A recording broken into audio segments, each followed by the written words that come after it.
கிறிஸ்து இயேசுவுக்குள் மிக அன்பாக அழைக்கப்பட்டிருக்கிற சகோதர சகோதரிகளே, நம்மளுடைய பிதாவாகிய தேவனின் நாமத்தினாலும் கர்த்தராகிய இயேசு கிறிஸ்துவின் நாமத்தினாலும் கிருபையும் சமாதானமும் உண்டாவதாக என்ற வாழ்த்துதலோடு இந்த ஒரு நாளில் கூட தேவனுடைய நாமம் மகிமைப்படும் விதமாக ஒரு சத்திய பாடத்தை என்ன பண்ணலாம்னா பார்க்கலாம். நம்ம எல்லா பாடத்தையுமே எந்த ஒரு வசனத்தோட தான் ஆரம்பிப்போம்.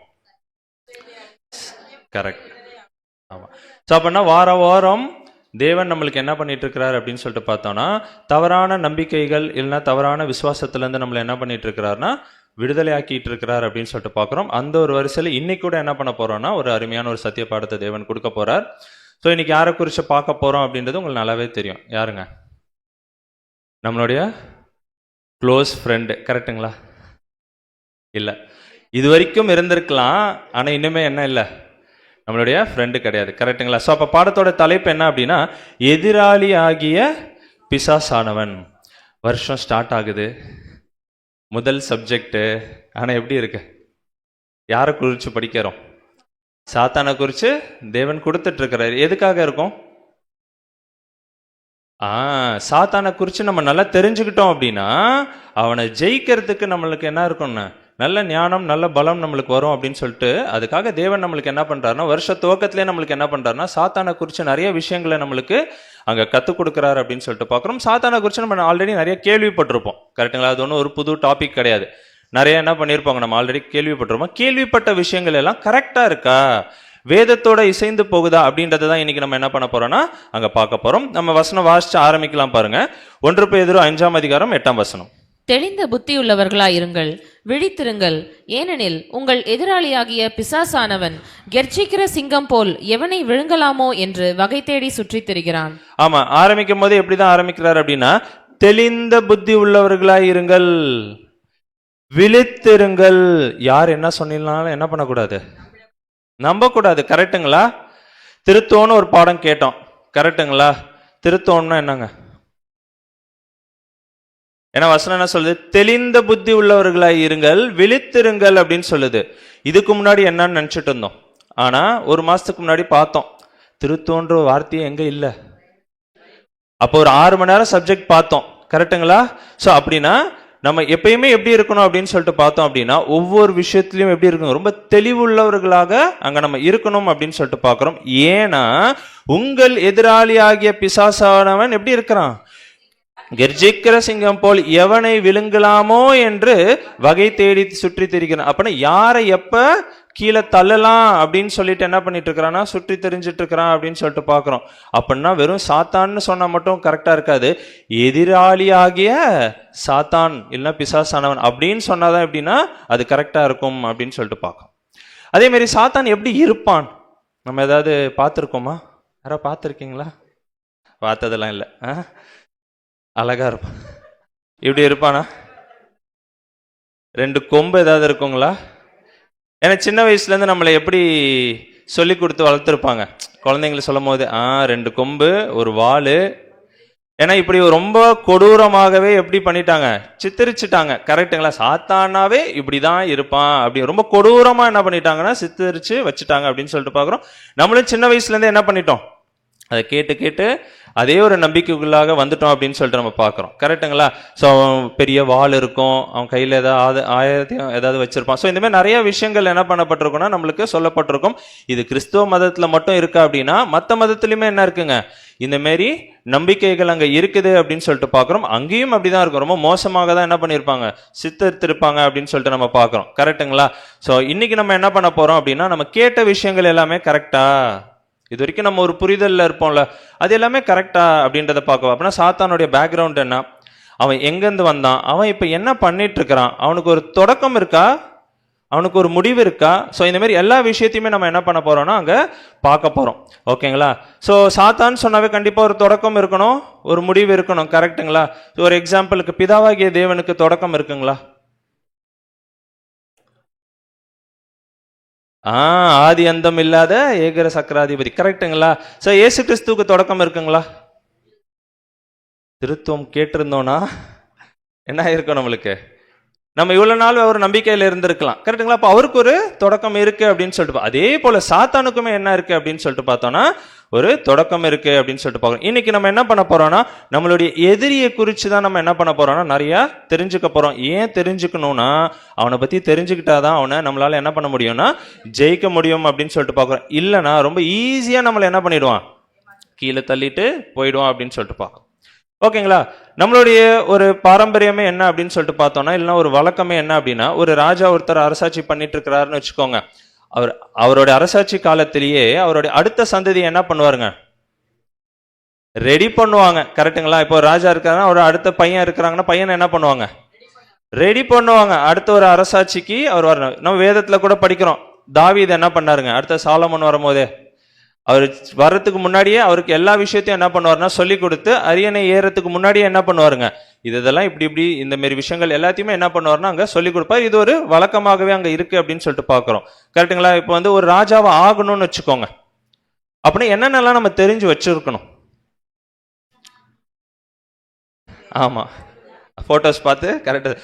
ஸோ அப்படின்னா ஃபர்ஸ்ட் என்ன நம்மளுக்கு ரொம்ப தேவை அப்படின்னா படிப்பு, கல்வி. என்னங்க, நம்மளுக்கு ஒரு ராஜாவை ஆகணும் அப்படின்னாவே படிச்சிருக்கணும், நல்லா தெரிஞ்சு வச்சிருக்கணும் கல்வி அப்படின்னு சொல்லிட்டு நம்ம பார்க்குறோம். அடுத்தது அரசாட்சி பண்ற சில விஷயங்கள் நம்ம என்ன பண்ணிருக்கணுங்க, அங்க தெரிஞ்சு வச்சிருக்கணும். அடுத்து பாலிடிக்ஸ், அரசியல் எப்படி பண்ணணும். அடுத்தது ஃபினான்ஸ், பொருளாதாரம் எப்படி இருக்கணும். இப்போ நம்ம ஒரு எக்ஸாம்பிளுக்கு இந்தியாவில் அரசாட்சி பண்ணிட்டு இருக்கிறாங்கன்னா ஃபினான்ஸுக்குன்னு தனியாக யார் இருப்பா, அதுக்குன்னு ஒரு தலைவர் இருப்பாங்க. கரெக்டுங்களா? ஸோ அப்போ அவங்க இப்போ ஒரு தேசத்தை எடுத்து அந்த தேசத்துக்கு தேவையான ஃபினான்ஸ் பொருளாதாரத்தெல்லாம் டீல் பண்ணணும்னா அதை பற்றிலாம் என்ன பண்ணியிருக்கணும், அவங்களுக்கு தெரிஞ்சிருந்தாதான் அவங்க டாக்ஸை நாளைக்கு அதிகப்படுத்தலாமா கம்மிப்படுத்தலாமான்னு அவங்களால என்ன பண்ண முடியுங்க, அங்கே சொல்ல முடியும். கரெக்டுங்களா?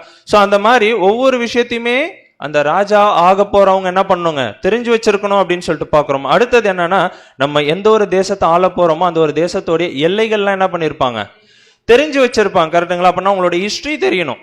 ஓகேங்களா? அவங்க யாரு, அவங்க அப்பா யாரு, தாத்தா யாரு, எப்படி இவங்க வம்சாவளி வந்துச்சு, வரலாறு ஹிஸ்ட்ரி எல்லாமே என்ன பண்ணிருக்கணும்னா அங்க தெரிஞ்சிருக்கணும். மதங்களை குறித்து என்ன பண்ணிருக்கணும், ஒரு பெரிய தேசம் இருக்கு அப்படின்னா அந்த தேசத்தை நம்ம அரசால போறோம்னா அந்த தேசத்துல என்னென்னலாம் மதங்கள் இருக்கு, என்னென்னலாம் நம்பிக்கைகள் இருக்கு, கோட்பாடுகள் இருக்கு அப்படின்றதெல்லாம். இப்ப இந்தியான்னு எடுத்துக்கிட்டாவே எவ்வளவு மதங்கள் இருக்கு, எவ்வளவு கோட்பாடுகள் இருக்கு. கரெக்டுங்களா? ஸோ அப்போ அதெல்லாம் தெரிஞ்சாதான் என்ன பண்ண முடியுங்க, அந்த ஒரு தேசத்தை அங்க அரசால முடியும் அப்படின்னு சொல்லிட்டு பாக்குறோம். அதே போல மந்திரிகளை குறித்து கூட தெரிஞ்சு வச்சிருக்கணுமா.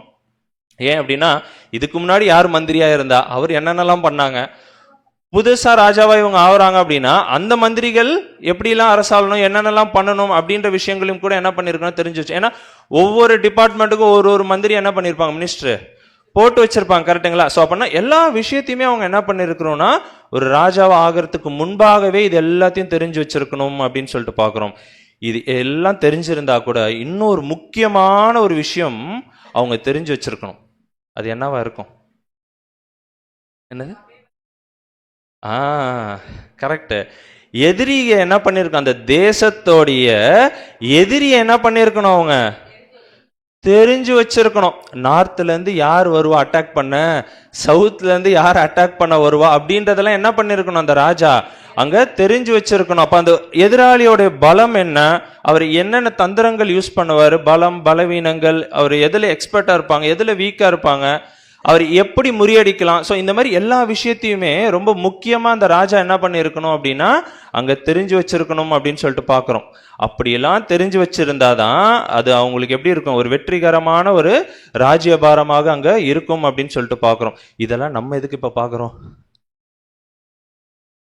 எதுக்கு? ஏன்னா நம்மளும் எப்படிதான் அழைக்கப்பட்டிருக்கிறோம், ராஜாக்களாகவும் ஆசாரியர்களாகவும் நம்ம அழைக்கப்பட்டிருக்கிறோம் அப்படின்னு சொல்லும் போது நம்மளுடைய ராஜா யாருங்க, ஏசு கிறிஸ்து என்ன பண்றாருன்னா அவருக்கு அடுத்த சந்ததி நம்மளுக்கு என்ன பண்ணிட்டு இருக்கிறாருங்க, அங்க எல்லா விஷயத்தையும் அந்த 1,44,000 பேரை வச்சுதான் அவரு அங்க அரசாட்சி பண்ண போறாரு அப்படின்னு சொல்லும் போது அவங்க தனியா கூப்பிட்டு உட்கார வச்சு என்ன பண்ணிட்டு இருக்கிறாரு, வாரம் தேவனுடைய திட்டம்லாம் சொல்லி கொடுத்தாருங்களா.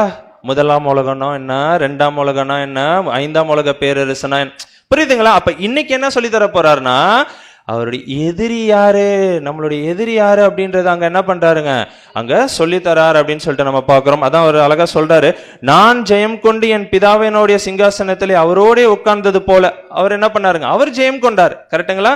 யாரு ஜெயிச்சாரு, சாத்தானை ஜெயிச்சு பிதாவோடைய சிங்காசனத்துல போய் இவர் உட்கார்ந்தது போல ஜெயம் கொல்லுகிறவன் எவனோ அவனும் என்னுடைய சிங்காசனத்திலே என்னோட உட்காரும்படி அருள் செய்வேன். அப்ப யார் யாரெல்லாம் இந்த சாத்தானை ஜெயிக்கிறோமோ அவங்க எல்லாருமே என்ன பண்ணலாம்னா இயேசு கிறிஸ்துவோட அவருடைய சிங்காசனத்துல போய் அங்க உட்கார முடியும் அப்படின்றது தான் என்ன பண்றாருன்னா அங்க சொல்றாரு. அதுக்கு தான் இப்பயே என்ன பண்றாருங்க, அந்த ட்ரைனிங் செஷன் என்ன பண்ணிட்டு இருக்கிறாருன்னா வாரம் வாரம் நம்மளுக்கு கொடுத்துட்டு இருக்கிறார். ஏன்னா நாளைக்கே பரலோகம் போயிட்டோம்னு வச்சுக்கோங்க, அங்க போய் ஒண்ணுமே தெரியல, தேவனுடைய திட்டம் தெரியல, ஒண்ணுமே தெரியாம அங்க போய் அவரோட அரசாட்சி பண்ண முடியுங்களா? வாய்ப்பே கிடையாது. அதனாலதான் என்ன பண்றாருன்னா முன்னாடியே எல்லாத்தையுமே அங்க சொல்லி கொடுக்கிறாரு அப்படின்றத பாக்குறோம். அப்படின்னா இன்னைக்கு நம்ம ஸ்பெஷலா எதை குறிச்சு தெரிஞ்சுக்க போறோம்னா நம்மளுடைய எதிரியை குறிச்சு என்ன பண்ண போறோம்னா தெரிஞ்சுக்க போறோம். அவனுடைய பலம் என்ன, அவனுடைய வல்லமை என்ன, அவன் எப்படிலாம் நம்மளை பாதிப்பான், நம்மளை தீங்கு செய்வான் அப்படின்ற நிறைய விஷயங்களை என்ன பண்ண போறோம்னா இன்னைக்கு நம்ம அங்க கத்துக்க போறோம். அதை கத்துக்கிட்டோம்னா ரொம்ப ஈஸியா என்ன பண்ணலாம், நம்மளுடைய எதிரி அங்க ஜெயிக்கலாம் அப்படின்னு சொல்லிட்டு பாக்குறோம். அவனை ஜெயிக்காம எங்க போக முடியாது, கண்டிப்பா போக முடியாது. கரெக்டுங்களா? அவனை ஜெயிச்சாதான் என்ன பண்ண முடியும். அதான் ஜெயம் கொல்லுகிறவன் எவனோ அவன் தான் என்னோட உட்கார போறான்னு சொல்றாரு. அப்படின்னா சாத்தானை ஜெயிக்காம என்ன பண்ண முடியாதுன்னா நம்மளால அங்க பரலோகம் போக முடியாது அப்படின்னு சொல்லிட்டு பாக்குறோம். அப்படின்னா இன்னைக்கு சாத்தானை குறிச்சு பார்க்கும்போது ஒரு சில கேள்விகள் என்ன பண்றோம்னா இங்க கேட்டு அதோடைய பதிலை நம்ம என்ன பண்ண போறோம்னா பார்க்க போறோம். ஃபர்ஸ்ட் ஒரு கேள்வி என்ன அப்படின்னா, யார் இவன், சாத்தான்னா யாரு அப்படின்றத பார்க்க போறோம். அடுத்தது யாரால உருவாக்கப்பட்டவன் இவன் அப்படின்றத பார்க்க போறோம். இவனுடைய தோற்றம், ஆரிஜின் என்ன அப்படின்னு. அடுத்தது எப்படி உருவாக்கப்பட்டவன், எப்படி இவன் உருவாக்கப்பட்டவன் அப்படின்றத என்ன பண்ண போறோம்னா அங்க பார்க்க போறோம். அடுத்தது எப்படி சாத்தானாக மாறினான், ஆரம்பத்திலேருந்தே இவன் சாத்தானா தான் இருக்கிறானா இல்ல வேற மாதிரி இருந்து அங்க மாறிட்டானா அப்படின்ற ஒரு விஷயத்த குறிச்சு அங்க பார்க்க போறோம். அடுத்தது அவனுடைய தந்திரம் என்ன, ஏன்னா தந்திரத்தை வச்சுதான் நம்ம எல்லாரையுமே என்ன பண்ணிட்டு இருக்கிறான் அங்க ஏமாத்துறான் அப்படின்னு சொல்லும் போது அது நம்மளுக்கு ரொம்ப முக்கியமா தேவைப்படுது. அடுத்தது அவனுடைய முடிவு என்ன, ஓகேங்களா? ஸோ இது எல்லாத்தையுமே இந்த ஒரு 6 கேள்விகளை தான் இன்னைக்கு என்ன பண்ண போறோம்னா அங்க பார்க்க போறோம் அப்படின்னு சொல்லிட்டு பார்க்குறோம். அதுல முதல் கேள்வி, யார் இவன்? சாத்தானை குறித்து பிரதர் சொன்ன மாதிரி எல்லாம் படிச்சுட்டு வந்திருப்பீங்க, கரெக்டுங்களா? படிக்கணும்னு அவசியம் இல்லை, எல்லாருக்கும் நம்மளுக்கு என்னங்க சாத்தானை பற்றி சின்ன வயசுலேருந்தே சொல்லி கொடுத்துருப்போம், கரெக்டுங்களா பசங்களுக்கு? ஸோ அப்படின்னா எங்கே சாத்தானை குறித்து எழுதப்பட்டிருக்கு ஏதாவது? நம்ம ரொம்ப வருஷமா கிறிஸ்தவர்களாகவே இருப்போம், கரெக்டுங்களா? ஸோ அதனால் எங்க ஆதி ஆகமத்தில், ஓகேங்களா? வேற எங்கேயாவது எங்க பிரதர்? பிரதர் அழகா என்ன பண்ணிட்டார், நாங்க சொல்லிட்டார், படிச்சிடலாம் பாருங்க. எசேக்கியேல் 28ஆம் அதிகாரம் முதல் 2 வசனங்கள். கர்த்தருடைய வார்த்தை எனக்கு உண்டாகி, அவர் மனுபுத்திரனே, நீ தீருவின் அதிபதியை நோக்கி, கர்த்தராகிய ஆண்டவர் உரைக்கிறது என்னவென்றால், உன் இருதயம் மேட்டிமை கொண்டு நான் தேவன், நான் சமுத்திரத்தின் நடுவே தேவாசனத்தில் வீற்றிருக்கிறேன் என்று நீ சொல்லி உன் இருதயத்தை தேவனின் இருதயத்தை போல் ஆக்கினாலும் நீ மனுஷனே அல்லாமல் தேவன் அல்ல. ஓகேங்களா? இங்க எசேக்கியேல் தீர்க்கதரிசி என்ன பண்றாரு அப்படின்னா ஒரு தீர்க்க தரிசனம் சொல்றாரு. யாரை பார்த்து சொல்றாரு அப்படின்னா தீருவின் அதிபதியை நோக்கி என்ன பண்ணிட்டு இருக்கிறாருங்க, ஒரு தீர்க்க தரிசனம் என்ன பண்றாருன்னா எசேக்கியேல் தீர்க்கதரிசி சொல்றாரு. சொல்லும் போது என்ன சொல்றாருன்னா தீருவின் அதிபதியை பார்த்து, உன் இருதயம் மேட்டிமை கொண்டு, எப்படி இருக்கான் அவருடைய இருதயம் மேட்டிமை கொண்டு, நான் தேவன், நான் சமுத்திரத்தின் நடுவே தேவாசனத்தில் வீற்றிருக்கிறேன் என்று நீ சொல்லி. அப்படின்னா அவருடைய மைண்ட் எப்படி இருக்கு அப்படின்னு சொல்லிட்டு ரொம்ப மேட்டுமையான ஒரு எண்ணத்துக்குள்ளாக யார் இருக்கிறா, இந்த தீருவின் அதிபதி என்ன பண்ணிட்டு இருக்கிறாருங்க அங்க இருக்கிறாரு அப்படின்னு சொல்லிட்டு பாக்குறோம். ஆக்சுவலா இது தீரு அப்படின்னு சொல்லும்போது தீரு பட்டணம், சின்னதா ஒரு பட்டணம். இது இங்க பாத்தீங்கன்னா இந்த ரெட்ல என்ன பண்ணிருப்பாங்கன்னா மார்க் பண்ணிருப்பாங்க, பாத்தீங்கன்னா ரவுண்டு போட்டிருக்காங்களா? ஸோ இதுதான் தீரு பட்டணம். இங்கிலீஷ்ல டயர் அப்படின்னு நம்ம கூட படிச்சிருப்போம். தீரு, சீதோன் பட்டணங்கள் அப்படின்லாம் படிச்சிருப்போம். இது எங்க இருக்கு அப்படின்னா இந்த மத்திய திரைக்கடல் இருக்குல்ல, அந்த ஒரு பார்டர்ல என்னன்னா இந்த ஒரு தீரு பட்டணம் அங்க இருக்குது அப்படின்னு சொல்லி. இங்கதான் கலீலி இருக்கு, ஓகே? இங்க கொஞ்சம் மேல போனோம்னா இந்த இடத்துல தான் அது இருக்குது அப்படின்றத என்ன பண்றோம்னா அங்க பாக்குறோம், ஓகேங்களா? அந்த ஊர்ல இருக்க அந்த ஒரு ராஜாவை பார்த்து தான் என்ன பண்ணிட்டு இருக்கிறாருன்னா அங்க இது ரொம்ப பழமையான பட்டணங்கள் அப்படின்றத கூட நம்ம என்ன பண்றோம்னா அங்க பாக்குறோம். இந்த ஒரு பட்டணத்தோட ஸ்பெஷாலிட்டி என்ன அப்படின்னு சொல்லிட்டு பார்த்தோம்னா, இது அந்த ஒரு கடலோரமா இருக்கிறதுனால இம்போர்ட் எக்ஸ்போர்ட் என்ன ஆகுங்க அங்க நடக்கும். இறக்குமதி ஏற்றுமதி எல்லாமே என்ன பண்ணிட்டு இருக்கோம்னா அங்க நடக்கும். இன்னொரு விதமா இந்த ஒரு பட்டணத்தை குறித்து சொல்லணும், துறைமுக பட்டணம்னு கூட இதை என்ன பண்ணலாம் அங்க சொல்லலாம். அதுக்கு ஒரு நல்ல எக்ஸாம்பிள் எந்த ஊருங்க, நம்ம ஊரு தான். சென்னை போர்ட் இருக்குங்களா, அதுதான். அப்படின்னா இங்க இம்போர்ட் எக்ஸ்போர்ட்லாம் எப்படி நடக்குது, அதே போலதான் அங்க தீரு பட்டணத்திலயுமே என்ன பண்ணப்பட்டிருக்கு அப்படின்னா நடந்துட்டு இருந்தது அப்படின்னு சொல்லிட்டு நம்ம பாக்குறோம். சோ இப்படிப்பட்ட ஒரு பட்டணத்தோடைய ராஜாவை பார்த்து தான் அங்க என்ன பண்றாருன்னா அங்க சொல்றாரு, நீ எப்படி இருக்கிற, உன் இருதயம் எப்படி இருக்கு, மேட்டிமை கொண்டு அங்க இருக்குது அப்படின்றாரு. ஏன் மேட்டிமை வந்துச்சா அந்த ராஜாக்கு அப்படின்னா, அந்த ஒரு இம்போர்ட் எக்ஸ்போர்ட் எல்லாமே அந்த ஒரு கடல் வழியா எந்த தேசத்து வழியா தான் வந்துட்டு போயிட்டு இருக்குது, இந்த தீரு பட்டணத்து வழியா தான் வந்துட்டு போயிட்டு இருக்கு அப்படின்னு சொல்லும் போது ஃபுல் கண்ட்ரோல் யார்கிட்ட தான் இப்ப இருக்கு? அந்த தீருவோடைய ராஜாட்ட தான் இருக்கு அப்படின்னு சொல்லிட்டு பாக்குறோம். அப்படின்னா ஒன்னு வருது ஒன்னு போகுதுன்னா நிறைய கப்பம் நாங்க டாக்ஸ் என்ன பண்ணுவாங்க அங்க கலெக்ட் பண்ணுவாங்க, நிறைய ஆஸ்திகள் இவருக்கு சேருது. அதனால இவருக்கு என்ன ஆயிடுச்சு அப்படின்னு சொல்லிட்டு பார்த்தோம்னா பெருமை அங்க நிறைய வந்துடுச்சு அப்படின்னு சொல்லிட்டு நம்ம பார்க்கிறோம். இதை தான் எசேக்கியேல் தீர்க்கதரிசி என்ன பண்றாருன்னா அங்க பேசிட்டு இருக்கிறாரு அப்படின்னு சொல்லிட்டு பார்க்கிறோம். யாரை பார்க்கணும்னு சொல்லிட்டு வந்தோம், என்ன கேள்வி, யார் இவன் அப்படின்னு சொல்லிட்டு இப்ப யாரை குறிச்சு படிச்சுட்டு இருக்கிறோம்? தீரு ராஜாவை குறிச்சு தானே படிச்சுட்டு இருக்கோம். தொடர்ந்து படிக்கலாம் பாருங்க, அதுலயே 3-5 வசனங்கள். இதோ தானியேலை பார்க்கிலும் நீ ஞானவான். யாரை பார்த்து சொல்லிட்டு இருக்கிறாரு? தானியேலை பார்க்கிலும். அப்படியா? தீரு பட்டணத்தின் அதிபதி அப்படியா இருந்தாரு? ஓகேங்களா? அப்ப தொடர்ந்து, ஏன்னா தானியேல் அப்படின்னு சொல்லும் போது அந்த ஒரு காலப்பகுதியில் தானியேல் தான் எப்படி இருந்தாருங்க, ரொம்ப ஞானவானா இருந்தாரு. அதனாலதான் அந்த ஒரு பாபிலோன் அந்த ஒரு சாம்ராஜ்யத்திலே ஒரு உயர்ந்த இடத்துக்கு கூட போனார்லாம் சொல்லிட்டு பாக்குறோம். அந்த தானியேலை பார்க்கிலும் யாரு ஞானவானா? யாரோ ஒருத்தரை பத்தி பேசிட்டே இருக்கிறார். தொடர்ந்து படிக்கலாம் பாருங்க. ரகசியமானதொன்றும் உனக்கு மறைபொருள் அல்ல. நீ உன் ஞானத்தினாலும் உன் புத்தியினாலும் பொருள் சம்பாதித்து பொன்னையும் வெள்ளியையும் உன் பொக்கிஷ சாலைகளில் சேர்த்து கொண்டாய். உன் வியாபாரத்தினாலும் உன் மகா ஞானத்தினாலும் உன் பொருளை பெருக பண்ணினாய். உன் இருதயம் உன் செல்வத்தினால் மேட்டிமையாயிற்று. ஓகேங்களா? அப்ப தொடர்ந்து பேசிட்டே வர்றாரு அந்த அதிபதியை பத்தி பேசிட்டே, உன் இருதயம் உன் செல்வத்தினால் மேட்டிமையா. ஏன் அந்த மேட்டிமை வந்ததுன்றத பின்னாடி சொல்றாரு. இதை தொடர்ந்து 6 அப்படியே வசனங்கள் படிச்சுட்டே வந்தோம் அப்படின்னா அந்த தீரு அதிபதியை குறிச்சு அங்க பேசிக்கிட்டே வருவார் அப்படின்னு சொல்லிட்டு நம்ம பாக்குறோம். அதிலே தொடர்ந்து 12ஆம் வசனம் வாசிக்கலாம் பாருங்க.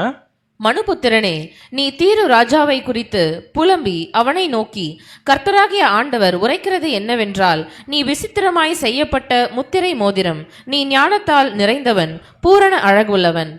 அப்படின்னா இங்க முடிக்கும் போது இந்த 12ஆம் வசனத்துல எப்படி முடிக்கிறாருன்னா, நீ விசித்திரமாக செய்யப்பட்ட முத்திரை மோதிரம், ரொம்ப பெக்யூலரா என்ன பண்ணப்பட்டிருக்கு, நீ செய்யப்பட்டிருக்கிற, நீ ஞானத்தால் நிறைந்தவன், பூரண அழகுள்ளவன். யாரை குறிச்சு பேசிட்டு இருக்கிறாருங்க?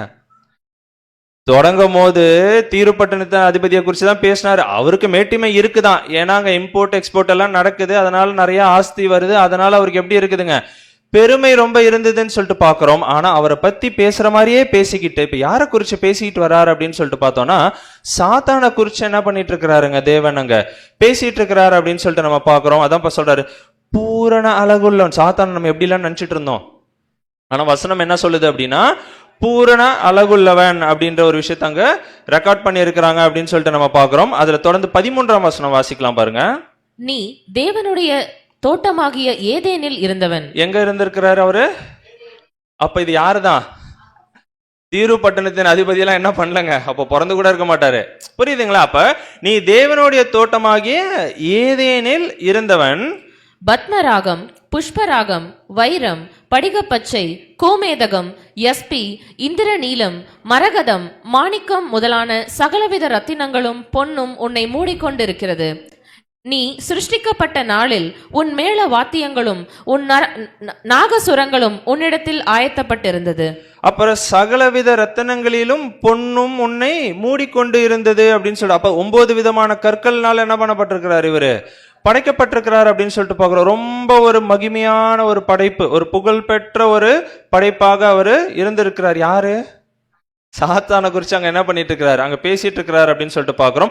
நீ சிருஷ்டிக்கப்பட்ட நாளில் உன் மேலவாதியங்களும் உன் நாகசுரங்களும் முன்னிடத்தில் ஆயத்தப்பட்டு இருந்தது. அப்ப பெரிய ஒரு மியூசிக்கல் கான்செர்ட் என்ன ஆயிருக்காங்க நடந்திருக்கு. அவ்வளவு சந்தோஷமான ஒரு விஷயம் அங்க நடந்திருக்கு, ரொம்ப பிரம்மாண்டமான ஒரு விஷயம் அங்க நடந்திருக்கு அப்படின்னு சொல்லிட்டு பாக்குறோம். அதை சொல்லிட்டு தான் சொல்ற, நீ தேவனுடைய தோட்டமாகிய ஏதேனில் இருந்தவன் அப்படின்னு சொல்லும் போதே இவ்வளவு பிரம்மாண்டமா படைச்சிட்டு அவர் எங்க எடுத்துட்டு போய் வச்சிட்டாரு, ஏதேன் தோட்டத்துக்கு என்ன பண்ணிட்டாருன்னா அங்க ஒரு வேலைக்காக அனுப்பிச்சு வைக்கிறார். ரொம்ப முக்கியமான ஒரு வேலைக்காக ஆக்சுவலா இவர் என்ன பண்றாருங்க, இந்த ஒரு சாத்தான் என்ன பண்றாரு அங்க அனுப்பிச்சு வைக்கிறார். அப்படி என்ன ஒரு முக்கியமான ஒரு வேலை? தொடர்ந்து 14ஆம் வசனம் வாசிக்கலாம் பாருங்க.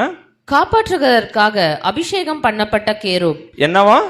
காப்பாற்றுவதற்காக அபிஷேகம் பண்ணப்பட்ட கேருப். ஓகேங்களா? அப்ப ஸ்பெஷல் கிரேட் தேவ தூதர்கள் இருப்பாங்க, கேராபீன்கள் சேராபீன்கள்லாம் நம்ம பார்த்துருப்போம். கரெக்டா? அப்படின்னா ஒரு ஸ்பெஷல் கிரேட். இவர் யாருங்க? ரொம்ப ஒரு உயர்ந்த நிலையில அவர் இருந்திருக்கிறார் அப்படின்னு சொல்லிட்டு நம்ம பார்க்கிறோம். தொடர்ந்து படிக்கலாம் சிஸ்டர். தேவனுடைய பரிசுத்த பர்வதத்தில் உன்னை வைத்தேன், அக்கினிமயமான கற்களின் நடுவே உலாவினாய். ஓகேங்களா? அப்ப தேவனுடைய பரிசுத்த பர்வதத்தில் உன்னை வைத்தேன், அக்னிமயமான கற்களின் நடுவே உலாவினாய் அப்படின்னு சொல்லிட்டு பார்க்கிறோம். அப்படின்னா ஒரு பிரம்மாண்டமான ஒரு படைப்பை படைச்சு என்ன பண்ணிட்டாருன்னா, அங்க ஏதேன் தோட்டத்துல என்ன பண்றாருன்னா அங்க எடுத்துட்டு வந்து வைக்கிறாரு. எதுக்காகனா ரொம்ப ஒரு முக்கியமான ஒரு வேலை என்னன்னா, காப்பாற்றுறதற்காக தான் இவரை படைச்சே இருக்கிறாரு. ஓகேங்களா? அப்ப யாரை காப்பாற்றுறதற்கு அப்படின்னா, இந்த மனிதர்களை காப்பாற்றுறதற்காக என்ன பண்ணியிருக்கிறாருங்க தேவன் அங்கிருந்து கீழே அனுப்பிச்சு வச்சிருக்கிறார் அப்படின்னு சொல்லிட்டு நம்ம பார்க்கிறோம். ஆனா இவர் என்ன பண்ணிட்டாரு? காப்பாத்துற வேலையை விட்டுட்டு அவங்க பாவம் செய்யறதுக்கே இப்ப யார் தான் காரணமாயிட்டா? இந்த சாத்தான் தான் காரணமாயிட்டான் அப்படின்னு சொல்லிட்டு பார்க்கிறோம். அப்ப நம்ம முதல் கேள்வி பார்த்தோம், யார் இவன் அப்படின்னு சொல்லிட்டு பார்க்கணும். அவனோட குணாதிசயங்கள் எப்படி இருந்தது அப்படின்னு சொல்லிட்டு பார்த்தா, ஃபர்ஸ்ட் என்ன அப்படின்னா, மேட்டிமை கொண்டவனாக இருக்கிறான். நம்மளுக்கு மேட்டிமை வருமா? வரும். அப்ப நம்ம எப்படி இருக்கணும்னு யோசிச்சு பார்த்துக்கலாம். ஏன்னா ஃபர்ஸ்ட் சாத்தானை குறித்து பேசும்போதே என்ன சொல்றாருன்னா, மேட்டிமை கொண்டவனாக இருந்திருக்கிறான் அப்படின்னு சொல்லிட்டு பார்க்கிறோம். அது யாரோட இப்ப நம்மளுக்குள்ள அது வருதுன்னா அது யாரோட குணாதிசயம்ன்றதையும் நம்ம என்ன பண்ணிக்கணும், அங்க யோசிச்சு பார்க்கணும். அடுத்தது எப்படி இருந்திருக்கான்? ஞானவானாக அங்க இருந்திருக்கான். தானியேலை பார்க்கிலும் நீ ஞானவான் அப்படின்ற பூர்ண அழகுள்ளவன். கரெக்டுங்களா? சோ முன்ன நம்ம யோசிச்சுட்டு இருந்த மாதிரிலாம் இல்லை, நம்ம குழந்தைங்களுக்கு சொல்லி கொடுக்குற மாதிரிலாம் இல்லை. எப்படிங்க? பூரண அழகுள்ளவனாக அங்க இருந்திருக்கிறான் அப்படின்னு சொல்லிட்டு நம்ம பார்க்கணும். ஆக்சுவலா பாருங்களேன், சாத்தான் எவ்வளவு ஞானம் அப்படின்னா, அவனுடைய அடையாளத்தையும் அவன் என்ன பண்ணிட்டான்? மறைச்சிட்டான். கரெக்டுங்களா? அவனை பத்தியே தெரியாத அளவுக்கு மறைச்சு என்ன பண்ணி இருக்கிறான்னா இங்க விளையாண்டுட்டு இருக்கிறான் அப்படின்னு சொல்லிட்டு பார்க்கிறோம். அடுத்தது வந்து பார்த்தோம்னா, ரொம்ப நல்லவனா இருந்திருக்கிறான். ஆரம்பத்துல படைக்கப்படும் போது அதான் அபிஷேகம் பண்ணப்பட்ட கேருப் அப்படின்னா, தேவன் ஒருத்தர் அபிஷேகம் பண்ணிடுவாருங்களா? பண்றாரு அப்படின்னா அவன் எந்த அளவுக்கு நல்லவனா இருந்திருப்பான் அப்படின்றத பார்க்கிறோம். அது மட்டும் இல்லாம தேவனுடைய பரிசுத்த பர்வதத்தில் உன்னை வைத்தேன் அப்படின்னா, அப்ப எந்த அளவுக்கு ஒரு நல்ல மனுஷனாக, ஒரு நல்லவனாக, ஒரு நல்ல கேருபாக அங்க இருந்திருப்பான் அப்படின்றத என்ன பண்றோம்னா அங்க பார்க்கிறோம். ஓகேங்களா? அப்படின்னா ஒரு காலம் வர வரைக்கும் அவன் எப்படிதான் இருந்திருக்கிறான்னா ரொம்ப நல்லவனாக அங்க இருந்திருக்கிறான் அப்படின்னு சொல்லிட்டு பார்க்கிறோம். அப்ப நான் ஒரு முதல் கேள்வி பார்த்தோம், யார் இவன் அப்படின்ட்டு. அதுல இன்னொரு வசனம் கூட வாசிச்சோம். என்னன்னா, நான் சமுத்திரத்தின் நடுவே தேவாசனத்தில் வீற்றிருக்கிறேன் என்று சொல்லி, அப்படின்னா அந்த சமுத்திரத்திலே நான் தான் என்ன பண்ணிட்டு இருக்கிறேன், உக்காந்துட்டு இருக்கிறேன் அப்படின்னு சொல்றான்ல. அப்ப சமுத்திரம்னா என்ன அடையாளப்படுத்துங்க? கரெக்டுங்களா? சூப்பர். வெளிப்படுத்தின 17-15 மக்கள். கரெக்டுங்களா? அப்ப இந்த ஒட்டுமொத்த மக்களையும் யார் தான் இப்ப கண்ட்ரோல் பண்ணிட்டு இருக்கிறா? சாத்தான் தான் என்ன பண்ணிட்டு இருக்கிறான்னா அங்க கண்ட்ரோல் பண்ணிட்டு இருக்கிறான் அப்படின்னு கூட என்ன பண்றோம்னா பாக்கிறோம். இப்ப ரெண்டாவது ஒரு கேள்வி என்னன்னா, யாரால உருவாக்கப்பட்ட இவனோட ஆரிஜின், தோற்றம் என்ன? ஏன்னா இவனுக்கு சிருஷ்டிப்பு இருக்குன்றது தெரிஞ்சிருச்சு. நீ சிருஷ்டிக்கப்பட்ட நாளில்னு வசனம் நம்ம பார்த்துட்டோம். அப்படின்னா ரெண்டு ஆப்ஷன் இருக்கு உங்களுக்கு கொடுக்குறேன். யார் வந்து சாத்தானை உருவாக்கி இருக்கணும்? ஒன்னு தேவன், பிதாவாகிய தேவனா இருக்கணும், இல்லைன்னா கர்த்தராகிய இயேசு கிறிஸ்துவா இருக்கணும். கரெக்டுங்களா? யாரா இருக்கும்? ஃபர்ஸ்ட் ரெண்டு பேரும் வேற வேறன்றதை நம்ம என்ன பண்ணிட்டோம், புரிஞ்சுக்கிட்டோம். கரெக்டுங்களா? இந்த கேள்வி முன்னாடி எல்லாம் கேட்டா நம்ம உங்களுக்கே குழம்பும். கரெக்டுங்களா? ரெண்டு பேரும் ஒண்ணு தானே, எதுக்கு இவர் இப்படி கேட்கிறாருன்னு. இப்ப ரெண்டு பேரும் வேற வேறன்னு நம்மளுக்கு தெரிஞ்சதுனால இப்ப அந்த ஒரு ஆப்ஷனை கொடுக்குறோம். யாரா இருக்கலாம்? பிதாவாகிய தேவனா தான் இருக்கணும். கரெக்டுங்களா?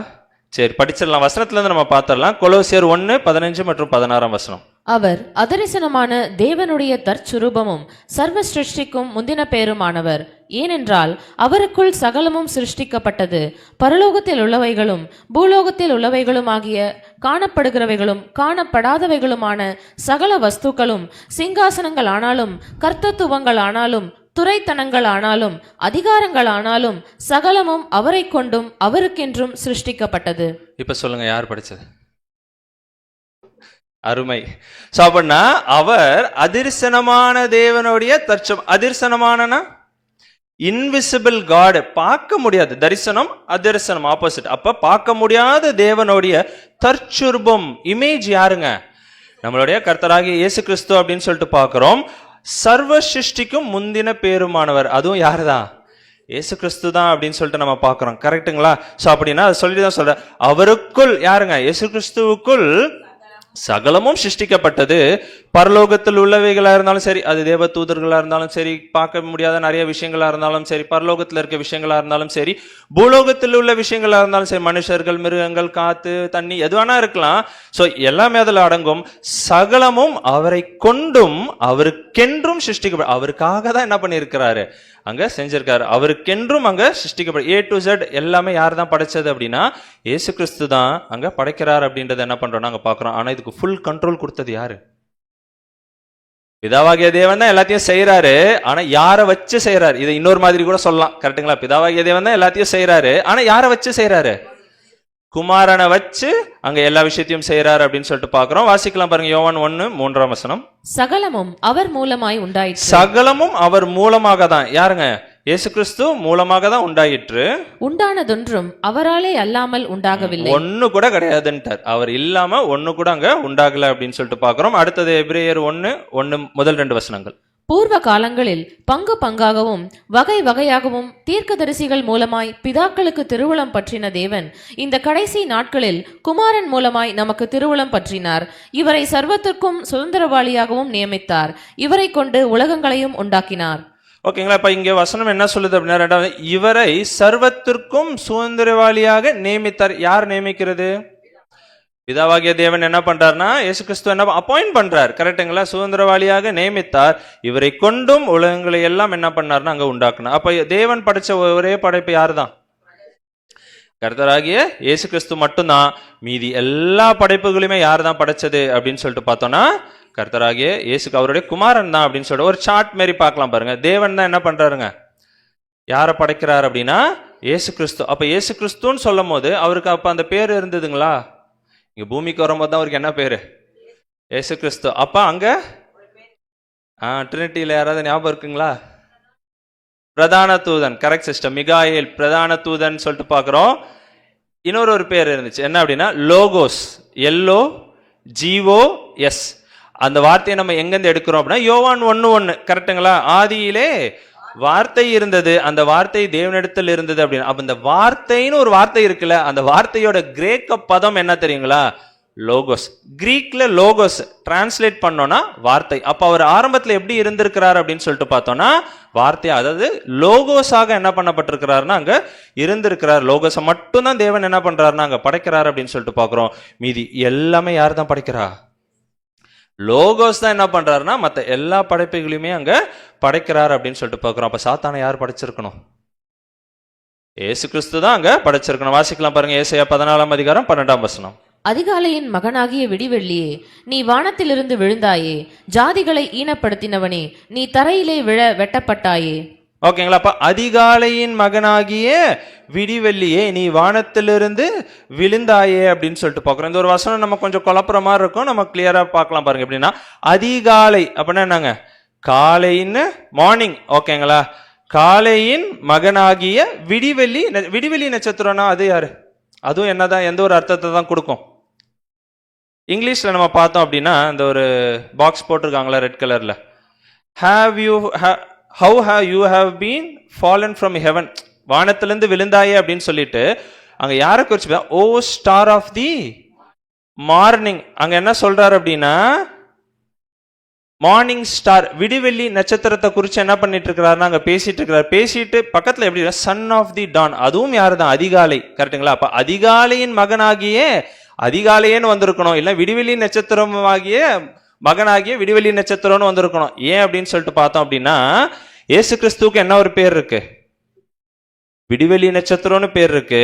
இந்த வசனத்தின்படி சாத்தானுக்கும் என்ன ஒரு பேர் இருக்கு அப்படின்னு சொல்லிட்டு பார்த்தோம்னா விடிவெள்ளி நட்சத்திரம்னு ஒரு பேர் இருக்கு அப்படின்னு சொல்லிட்டு நம்ம பார்க்கிறோம். இன்னொரு ஒரு டிரான்ஸ்லேஷன்ல வந்து பார்த்தோம் அப்படின்னா ஃபர்ஸ்ட் மேல ஒரு ரெட் கலர்ல ஓ லூசிஃபர், இந்த டிரான்ஸ்லேஷன்ல KJVல டைரக்டாவே போட்டாங்க. அந்த இடத்துல மார்னிங் ஸ்டார் எல்லாம் போடல, லூசிஃபர்னு பேரை போட்டுட்டாங்க. ஆனா சன் ஆஃப் தி மார்னிங் அது யாருன்னா இயேசு கிறிஸ்து அப்படின்னு சொல்லிட்டு பாக்குறோம். புரியுதுங்களா? சோ அப்ப ரெண்டு பேருமே விடிவெளி நட்சத்திரங்களா? இல்ல. சரி, அப்ப வசனத்தை நம்ம என்ன பண்ணிடுவோம்? ஏன்னா நான் சொன்னா அது எப்படி இருக்கும்? கரெக்டா இருக்குமா? நீங்க அதை நம்பலாமா? தெளிந்த, ஆமா, திருப்பி முதல்ல இருந்து வேணாம். அப்படின்னா வசனம் சொல்லிடுச்சுன்னா என்ன பண்ணிடலாம்? அதை நம்ம நம்பிடலாம். வாசிக்கலாம், யோபு 38:7. அப்பொழுது விடியற்காலத்து நட்சத்திரங்கள் ஏகமாய் பாடி தேவபுத்திரர் எல்லாரும் கெம்பீரித்தார்களே. அப்ப விடியற் காலத்து நட்சத்திரங்கள் யாருங்க? விடிவெளி நட்சத்திரங்கள் என்ன பண்ணிருக்கிறாங்க? Morning stars. அவங்க என்ன பன்மையில தான் இருக்கு. விடிவெளி நட்சத்திரம்னு இருக்கா? நட்சத்திரங்கள் இருக்கு, பன்மையில இருக்கு. மினிமம் 2 பேரா தான் அங்க இருந்திருக்காங்க. யாருன்னா இயேசு கிறிஸ்துவும் சாத்தானுமே அங்க இருந்திருக்கிறாரு அப்படின்னு சொல்லி 2 பேருக்கும் என்ன பேருனா விடிவெளி நட்சத்திரங்கள் ஏகமாய் ஒன்னா பாடி இருக்காங்க. தேவபுத்திரர் மத்த தேவ தூதர்களுமே இருந்திருக்கிறாங்க. அவங்களும் என்ன பண்றாங்க? எல்லாரும் கம்பீரித்தார்கள். எப்ப அப்படின்னா தேவன் இந்த ஒரு படைப்பெல்லாம் படைச்சிட்டு இருந்தார்ல, அந்த ஒரு நேரத்துல எல்லாரும் ரொம்ப சந்தோஷமா என்ன பண்ணிருக்கிறாங்க? அங்க ஒன்னா அங்க இருந்திருக்கிறாங்க அப்படின்னு சொல்லிட்டு என்ன பண்றோம்னா அங்க பாக்குறோம் அப்படின்னு சொல்லிட்டோம். எங்கேயாவது இயேசு கிறிஸ்துவுக்கு விடிவெளி நட்சத்திரம்னு பேர் இருக்குங்களா? இருக்குன்னு சொன்னீங்க, அதனால இருக்கணும் அப்படின்னு வசனம் பாதுக்கு. Super sister. வெளிப்படுத்தின விசேஷம் 22ஆம் அதிகாரம் 16ஆம் வசனம். சபைகளில் இவைகளை உங்களுக்கு சாட்சியாக அறிவிக்கும்படிக்கு இயேசுவாகிய நான் என் தூதனை அனுப்பினேன். நான் தாவீதின் வேரும் சந்ததியும் பிரகாசமுள்ள விடிவெள்ளி நட்சத்திரமுமாய் இருக்கிறேன். இது யாரை குறிச்சு பேசிட்டு இருக்கிறாரு? நான் தாவீதின் வேரும் சந்ததியும். நம்ம படிச்சிருப்போம், ஈசாயன் என்றும் அடிமரத்திலிருந்து ஒரு துளிர். அது யாரு? அவங்க வம்ச வழியில வரவங்க. கரெக்டுங்களா? அது யாரை குறிச்சு பேசிட்டு இருக்குன்னா இயேசு கிறிஸ்துவ குறிச்சு என்ன பண்ணிட்டு பேசிட்டு இருக்கு. சொல்லிட்டு தாங்க சொல்றாரு, பிரகாசமுள்ள. அவருக்கும் என்ன பேரா? பிரகாசமுள்ள விடிவெள்ளி நட்சத்திரம். அப்ப இயேசு கிறிஸ்துவுக்கும் என்ன பேரு அப்படின்னா விடிவெளி நட்சத்திரம். இங்க கொடுக்கும் பிரகாசமுள்ள விடிவெளி நட்சத்திரம் கொடுத்துட்டாரு. அங்க சொல்லுமா அதிகாலையின் மகனாகிய விடிவெளி நட்சத்திரம் அப்படின்னு சொல்லிட்டு. அப்ப சாத்தானுக்கும் என்ன பேர் இருக்கு அப்படின்னா விடிவெளி நட்சத்திரம். இவருக்கும் நம்ம ஆண்டவருக்கும் என்ன பேர் இருக்கு அப்படின்னு சொல்லிட்டு பார்த்தோம்னா விடிவெளி நட்சத்திரம் அப்படின்னு சொல்லி இவங்க எல்லாம் என்ன பண்ணிருக்கிறாங்க அப்படின்னு சொல்லிட்டு ஏகமாய் பாடி இருக்காங்க. மனுஷர்களை படைக்கிறதுக்கு முன்னாடி அந்த ஒரு 6 நாள் படைப்பு இருந்ததுல, அப்பயே பாத்தீங்கன்னா இவங்க 2 பேரும் மட்டும் இல்ல, தேவ தூதர்கள் எல்லாருமே ரொம்ப சந்தோஷமா என்ன பண்ணிருக்கிறாங்கன்னா அங்க இருந்திருக்கிறாங்க அப்படின்னு சொல்லிட்டு. அது வரைக்கும் அவர் நல்லவரா தான் இருந்திருக்கிறார். யாருங்க? ஆமா, இவ்வளவு நாளா நம்மளுக்கு ஃப்ரெண்டா இருந்தவர். கரெக்டுங்களா? அவர் அங்க நல்லவரா தான் அங்க இருந்திருக்கிறார் அப்படின்னு சொல்லிட்டு பாக்குறோம். அதுக்கப்புறம் தான் அவர் என்ன பண்றாருன்னா அங்க மாறுறாருன்னு பாக்குறோம். இது தொடர்ந்து படிக்கலாம் பாருங்க. எசேக்கியேல் 28ஆம் அதிகாரம் 15ஆம் வசனம். நீ சிருஷ்டிக்கப்பட்ட நாள் துவக்கி உன்னில் அநியாயம் கண்டுபிடிக்கப்பட்டது மட்டும் உன் வழிகளில் குறையற்றிருந்தாய். எப்படி இருந்திருக்கிறாரு? நீ சிருஷ்டிக்கப்பட்ட நாள் துவங்கி உன்னில் அநியாயம் கண்டுபிடிக்கும் வரைக்கும் இப்படி எப்படிதான் இருந்திருக்கிறப்ப ரொம்ப பர்ஃபெக்டா என்ன பண்ணிருக்கிறாருன்னு அங்க இருந்த குற்றமற்றவராக சாத்தான் அங்க இருந்திருக்கிறார் அப்படின்னு சொல்லிட்டு பார்க்கிறோம். ஓகேங்களா? அப்பனா லோகோஸ் படைச்ச நம்முடைய கர்த்தராக இயேசு கிறிஸ்து படைச்ச முதல் படைப்பு யாரு அப்படின்னு சொல்லிட்டு பார்த்தோம்னா லூசிஃபர் அப்படின்னு சொல்லிட்டு நம்ம பார்க்கிறோம். ஸோ அப்போ படைக்கும் போது எப்படிதான் படைச்சிருக்கிறார் அப்படின்னு சொல்லி ரொம்ப மகத்தான ஒருத்தராக, ரொம்ப அற்புதமான பிரம்மாண்டமான ஒரு பெஸ்ட் கிரியேஷனா. இப்ப நம்ம ஒரு ஏதாவது ஒரு விஷயம் பண்ணணும்னா நம்ம எப்படி பண்ணுவோம்? பெஸ்டா பண்ணுவோம்ல. அப்படின்னா அவருடைய ஒட்டுமொத்த ஞானம், வல்லமை எல்லாமே தேவன் என்னென்னலாம் இயேசு கிறிஸ்து கொடுத்திருந்தாரோ அது எல்லாத்தையும் வச்சு ரொம்ப அருமையாக அங்க என்ன பண்ணிருக்கிறாரு அப்படின்னு சொல்லிட்டு பார்த்தோன்னா சாத்தானை அங்க படைச்சிருக்கிறாரு. தான் சொல்றாரு, கேருபாக அங்க என்ன பண்ணிருக்கிறாரு சாத்தானை அங்க படைச்சிருக்கிறார் அப்படின்னு சொல்லிட்டு பாக்குறோம். மற்ற தேவ தூதர்களோட வெரி ஸ்பெஷல் அப்படின்னு சொல்லிட்டு பாக்குறோம். அப்ப யாரால உருவாக்கப்பட்டவன் அப்படின்றதுக்கு என்ன பண்ணிட்டோம்? ஆமா, கண்டுபிடிச்சிட்டோம். ஓகேங்களா? சோ இப்ப அடுத்தது என்ன அப்படின்னு சொல்லிட்டு பார்த்தோம் அப்படின்னா எப்படி உருவாக்கப்பட்டவன் அப்படின்ற ஒரு விஷயத்த என்ன பண்ணோம்னா அங்க பார்க்க போறோம். ஓகேங்களா? இப்ப நம்மள்ட்டே பார்த்தோம்னா இப்ப இயேசு கிறிஸ்து சொன்ன மாதிரி தான் நிறைய விஷயங்களை நம்ம கையில ஏதாவது கொடுத்துட்டு ஏதாவது உங்களால் முடிஞ்சதை செய்யுங்க அப்படின்னா நம்ம என்ன கொடுப்போம்? நம்மளோட பெஸ்ட் என்ன பண்ணுவோம்னா கொடுப்போம். அதே போலதான் இயேசு கிறிஸ்துவும் என்ன பண்ணிருக்கிறாருன்னா அவரோட பெஸ்ட் அங்க கொடுத்திருக்கிறாரு அப்படின்னு சொல்லிட்டு பாக்குறோம். அது எப்படி படைச்சிருக்கிறாருன்னா வாசிக்கலாம். அதே 28ஆம் அதிகாரம் 13ஆம் வசனம். நீ தேவனுடைய தோட்டமாகிய ஏதேனில் இருந்தவன். பத்மராகம், புஷ்பராகம், வைரம், படிகப்பச்சை, கோமேதகம், யஸ்பி, இந்திரநீலம், மரகதம், மாணிக்கம் முதலான சகலவித ரத்தினங்களும் பொன்னும் உன்னை மூடிக்கொண்டிருக்கிறது. நீ சிருஷ்டிக்கப்பட்ட நாளில் உன் மேல வாத்தியங்களும் உன் நாகசுரங்களும் உன்னிடத்தில் ஆயத்தப்பட்டிருந்தது. அப்ப 9 விதமான கற்கள், விலை உயர்ந்த கற்கள்னால என்ன பண்ணப்பட்டிருக்காருன்னா சாத்தான் அங்க படைக்கப்பட்டிருக்கிறார் அப்படின்னு சொல்லிட்டு பாக்குறோம். இப்ப அதை தான் இதெல்லாம் படிச்சுட்டு நம்ம ஆளுங்க என்ன பண்ணுவாங்க? குட்டி குட்டியா கல்லு மோதிரம் எல்லாம் போட்டுட்டு என்ன பண்றது? அதெல்லாம் எங்க இருந்துன்னா இங்க தான் எடுத்திருக்கிறாங்க அப்படின்னு சொல்லிட்டு பாக்குறோம். இதே போல வெளிப்படுத்தின விசேஷம் 12 கற்கள் இருக்கும். படிச்சிருக்கோமா? அப்படின்னா அது 12 விதமான குணலட்சணங்களை அது என்ன பண்ணோம்னா அங்க அடையாளப்படுத்தும் அப்படின்னு சொல்லிட்டு பாக்குறோம். அப்ப இதுவும் எதை தான் அடையாளப்படுத்துது அப்படின்னு சொல்லிட்டு பார்த்தோம்னா 9 விதமான குணலட்சணம் யார்கிட்ட இருந்திருக்கு? சாத்தான்ட்டு எவ்வளவு கேரக்டர் இருந்திருக்கு பாருங்க. 9 விதமான, அதான் படைக்கப்படும் போது, ஓகேங்களா? அப்ப எப்படி இருந்திருக்கிறான் அப்படின்னு சொல்லிட்டு பார்த்தோம்னா 9 விதமான குணலட்சணங்களோடு அங்க படைக்கப்பட்டிருக்கிறான் அப்படின்னு சொல்லிட்டு பார்க்கிறோம். அதான் சொல்றது, இயேசு கிறிஸ்து அவரோட பெஸ்ட்டை கொடுத்தாரு அப்படின்னும் போது அவ்வளவு பிரம்மாண்டமான ஒரு படைப்பு அங்க என்ன பண்ணியிருக்கிறாருன்னா அங்க படைச்சிருக்கிறார் அப்படின்னு சொல்லிட்டு பார்க்கிறோம். அதான் நீ சிருஷ்டிக்கப்பட்ட நாளில் உன் மேலவாதியங்களும், அப்போ ஒரு மிகப்பெரிய ஒரு சந்தோஷமான ஒரு கால சூழ்நிலையாக அது இருந்திருக்குது அப்படின்றத கூட என்ன பண்றோம்னா பார்க்கிறோம். ஒன்றும் இல்லை, ஒரு புதுசா ஒரு குழந்தை பிறந்து வீட்டுக்கு வருதுன்னா எப்படி நம்ம அதை இன்வைட் பண்ணுவோம்? ஏன்னா அப்ப யார் மட்டும்தான் இருந்திருக்கிறா? தேவன் இயேசு கிறிஸ்து. புதுசா ஒரு படைப்பை யோசிச்சு பாருங்க எப்படி இருக்கணும். புதுசா ஒரு குழந்தை வீட்டுக்கு வருதுன்னா எப்படி இருக்கும் அந்த வீடு? வெளியே பாத்துல எல்லாம் என்ன பண்ணுவாங்க? உடனே ஆர்த்தி எடுக்க, அது இதெல்லாம் எவ்வளவு ஒரு ரொம்ப சந்தோஷமா என்னெல்லாம் உங்களால பண்ண முடியும் பண்ணுவாங்கல்ல. நம்மள சொல்ல, வெளியில சொல்லிட்டு இருக்கோம், ஓகேங்களா? அப்ப அந்த மாதிரி ரொம்ப சந்தோஷமான ஒரு சூழ்நிலைக்குள்ளாக அங்க இருந்திருக்குது அப்படின்னு சொல்லிட்டு பார்க்கணும். ஏன்னா ஒரு புதுசா ஒரு படைப்பை என்ன பண்றாரு அங்க படைக்கிறார் அப்படின்னு சொல்லிட்டு பார்க்கிறோம். அதுலயே 12ஆம் வசனம் வாசிக்கலாம் பாருங்க. மனுபுத்திரனே, நீ தீரு ராஜாவை குறித்து புலம்பி அவனை நோக்கி, கர்த்தராகிய ஆண்டவர் உரைக்கிறது என்னவென்றால், நீ விசித்திரமாய் செய்யப்பட்ட முத்திரை மோதிரம், நீ ஞானத்தால் நிறைந்தவன், பூரண அழகுள்ளவன். வேற என்ன பெஸ்டா பண்ணியிருக்கிறார் இயேசு கிறிஸ்து அப்படின்னு சொல்லிட்டு பார்த்தோம்னா, நீ விசித்திரமாக செய்யப்பட்ட முத்திரை மோதிரம். விசித்திரம் ரொம்ப பெக்யூலர், ரொம்ப ஸ்பெஷலா, ஓகேங்களா? சும்மா ஒரு எக்ஸாம்பிள், ஒரு கடையில போய் ஏதோ ஒரு பொருள் எடுக்கிறீங்க, ஓகேங்களா? இல்லை ஒரு நகை கடைக்கு போய் ஒரு சின்னதா ஒரு 2 கிராமுக்கு நகை எடுக்கிறீங்க, போய் எடுத்துட்டு அப்படியே வந்துருவோமா? என்ன பண்ணுவோம்? டிசைன்ஸ் பார்ப்போம், கஸ்டமைஸ் பண்ணுவோம், கரெக்டுங்களா? அவன் ஒரு 30 மாடல் காட்டுவான், பிடிக்கலன்னு பக்கத்து கடைக்கு போவோம், அப்புறம் 4-5 கடை போயிட்டு திருப்பி கடைக்கு வந்து அதை எடுக்க மாட்டோம். என்ன பண்ணுவோம்? நான் சொல்ற மாதிரின்னு போனை காமிச்சு என்ன பண்ணுவோம்? கஸ்டமைஸ் பண்ணுவோம், கரெக்டுங்களா? ஸ்பெஷலா, பெக்யூலரா, விசித்திரமா. அந்த மாதிரி தான் சாத்தான் என்ன பண்ணியிருக்கிறாருன்னா அங்க படைச்சிருக்கிறார் அப்படின்னு சொல்லிட்டு பார்க்கிறோம். நீ விசித்திரமாக செய்யப்பட்ட முத்திரை மோதிரம். அப்ப முத்திரை மோதிரம் அப்படின்னாவே எதை குறிக்குது அப்படின்னா அதிகாரத்தை என்ன பண்ணுது அங்க குறிக்குது. எக்ஸாம்பிள் வேதத்துல இருக்குங்களா? சூப்பர் ஸ்டார் எஸ்தர் புத்தகத்துல நம்ம படிச்சிருப்போம், கரெக்டுங்களா? அகாஸ்வேரு ராஜா என்ன பண்ணுவாருங்க? ஆமான்ட்டு என்ன பண்ணுவார்? அவருடைய முத்திர மோதத்தை என்ன வேணா கொடுத்துருவாரு. இவர் என்ன பண்ணிடுவாரு? மிஸ்யூஸ் பண்ணுவார்.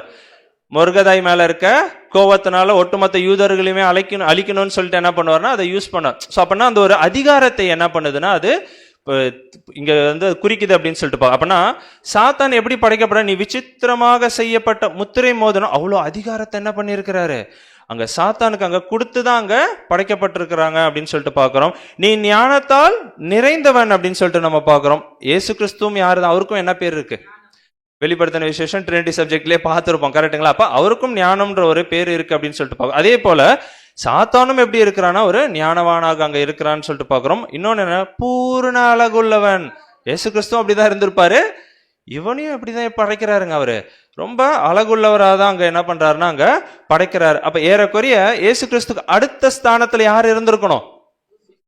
லூசிஃபர் அங்க இருந்திருக்கும். ஏன்னா பூர்ண அழகு இருக்குதுன்னு சொல்லிட்டு பாக்குறோம், ஞானத்துல பெரிய ஆளா இருக்கிறாருன்னு பாக்குறோம், அதிகாரம் கொண்ட முத்திரை மோதிரம் கொண்டவராக அங்க இருக்கிறாரு அப்படின்னு சொல்லிட்டு பாக்குறோம், ஓகேங்களா? சோ இவ்வளத்தையும் கொடுத்துட்டு எங்க அனுப்பிச்சு விட்டாங்க? ஏதேன் தோட்டத்துல போயிட்டு நீ என்ன பண்ணுப்பா அங்க மனுஷர்களை காப்பாத்து அப்படின்னு சொல்லும் போது அவரால் என்ன பண்ண முடியல. ஆமா, ஆக்சுவலா இவர் போயிட்டு என்ன பண்ணிருக்கலாம் அப்படின்னு சொல்லிட்டு பார்த்தோம்னா அவருடைய ஒட்டுமொத்த மகிமை வல்லமையெல்லாம் கூட என்ன பண்ணிருக்கலாம் அங்க காமிச்சிருக்கலாம். ஏவாள்கிட்ட போய் பேசினார், கரெக்டுங்களா? போயிட்டு நீங்கள் நன்மை தீமை அறிந்து தேவர்களை போல இருப்பீர்கள். அப்ப தேவர்கள் எப்படி இருப்பாங்கன்னு ஏவாளுக்கு தெரியுமா? இவர் தான் என்ன பண்ணிருக்கணும், இவருடைய மகிமை இவருடைய அழகு எல்லாத்தையும் என்ன பண்ணிருக்கணும் காமிச்சு என்ன பண்ணிருக்கணும், தந்திரமாக அங்க இழுத்து இருக்கணும் அப்படின்னு சொல்லிட்டு கூட பாக்குறோம். அதை பார்த்துட்டு தான் ஏவாள் என்ன பண்ணிருக்கணும் அங்க விழுந்திருக்கணும்னு கூட பாக்குறோம். வாசிக்கலாம் பாருங்க, 28ஆம் அதிகாரம் 3ஆம் வசனம். இதோ தானியேலை பார்க்கிலும் நீ ஞானவான், ரகசியமானதொன்றும் உனக்கு மறைபொருள் அல்ல.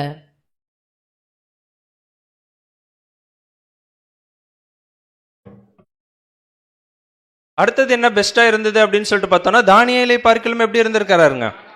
ஞானவான், ரகசியமானது ஒன்றும் உனக்கு மறைப்பொருள் அல்ல அப்படின்னு சொல்லிட்டு பார்க்குறோம். எல்லா விஷயத்தையும் தெரிஞ்சுக்கிறதுக்கு அவருக்கு வல்லமை என்ன பண்ணப்பட்டிருக்குன்னா அங்க கொடுக்கப்பட்டிருக்கு அப்படின்னு சொல்லிட்டு பார்க்குறோம். இவ்வளோத்தையும் கொடுத்துட்டு போய் மனுஷரை பார்த்துக்கோ அப்படின்னா சாதாரண மனுஷன், கரெக்டுங்களா? அவரை போய் பார்த்துக்கோ, கிட்டத்தட்ட ஒரு வாட்ச்மேன் வேலை மாதிரி இருக்கும், போய் அவரை பார்த்துக்கோ அப்படின்னு சொன்னா எப்படி இருக்கும்? நான் எவ்வளோ பெரிய ஆளு, நான் ஒரு கேரூபு, நான் எப்படி இருந்தேன், ஆனால் என்னை போயிட்டு என்ன பண்றீங்க? யூனிவர்ஸ் நீங்க நினைச்சு பாருங்களேன், எவ்வளோ கேலக்சிஸ் இருக்கு, லட்சக்கணக்கான கேலக்சிஸ் இருக்குன்னு சொல்றாங்க. அதுல ஒரு கேலக்சி தான் இருந்தாங்க, பால்வெளி மண்டலம், மில்கி வே கேலக்சின்னு அதுல நிறைய பிளானட்ஸ் இருக்கு. அதுல ஒரு பிளானட் தான் எதுங்க?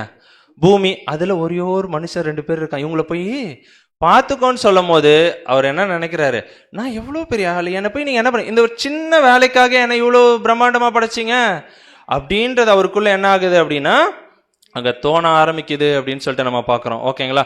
ஸோ அதனால தான் பார்த்தோம் அப்படின்னா அந்த ஒரு வீழ்கைக்குள்ளாக அங்க போக ஆரம்பிக்கிறார். அவருடைய வல்லமை எல்லாத்தையுமே பார்த்தீங்கன்னா ரொம்ப நெகட்டிவா என்ன பண்றாருங்க அங்க யூஸ் பண்ண ஆரம்பிக்கிறாரு பார்க்குறோம். அதான் நீங்கள் தோட்டத்தில் உள்ள சகல விருட்சங்களின் கனிகளையும் புசிக்க வேண்டாம் என்று தேவன் சொல்லி ரொம்ப கன்னிங்கா ரொம்ப தந்திரமா என்ன பண்றாரு அங்க அவருடைய வல்லமை எல்லாத்தையுமே எப்படியா நெகட்டிவா என்ன பண்றாருங்க அங்க யூஸ் பண்ண அங்க ஆரம்பிக்கிறார் அப்படின்னு சொல்லிட்டு பார்க்கிறோம். வாசிக்கலாம் பாருங்க, 2 கொரிந்தியர் 11:3 ஆகிலும் சர்ப்பமானது தன்னுடைய தந்திரத்தினாலே ஏவாளை வஞ்சித்தது போல உங்கள் மனதும் கிறிஸ்துவை பற்றிய உண்மை நின்று விலகும்படி கெடுக்கப்படுமோ என்று பயந்திருக்கிறேன். அப்போஸ்தலனாகிய பவுல் அழகா சொல்றாரு, சர்ப்பமானது தன்னுடைய தந்திரத்தினாலே ஏவாளை வஞ்சித்தது போல உங்கள் மனதும் கிறிஸ்துவை பற்றிய உண்மை நின்று விலகும்படி கெடுக்கப்படுமோ என்று பயந்திருக்கிறேன்றாரு. கிறிஸ்துவ பற்றிய உண்மை என்ன?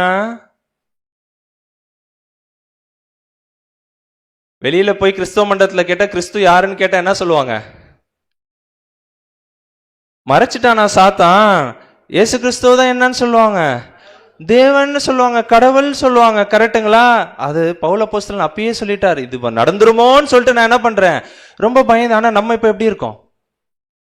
ரொம்ப தெளிவுள்ளவர்களா இருக்கிறோம் அப்படின்னு சொல்லிட்டு அப்படின்னா எப்படி உருவாக்கப்பட்டவன் அப்படின்னு சொல்லிட்டு பாக்குறோம் அப்படின்னும் போது ரொம்ப ஸ்பெஷலா ரொம்ப பிரம்மாண்டமாக என்ன பண்ணப்பட்டிருக்கிறான் அங்க படைக்கப்பட்டிருக்கான். ரொம்ப ஸ்பெஷல், சிறப்பா ரொம்ப ஸ்பெஷலா அங்க படைக்கப்பட்டிருக்கிறான் அப்படின்றத பாக்குறோம். அடுத்தது என்ன அப்படின்னு சொல்லிட்டு பார்த்தோம்னா எப்படி சாத்தானாக மாறினான். ஏன்னா ஃபர்ஸ்ட் அவனுக்கு என்ன பேரு இங்கிலீஷ்ல கூட பார்த்தோம், லூசிஃபர்னு கொடுத்திருந்தது. ஆனா இப்ப என்னன்னு கூப்பிடுறோம், அந்த பேரே யூஸ் பண்றது இல்ல. கரெக்ட் இல்ல? சாத்தான் தான்.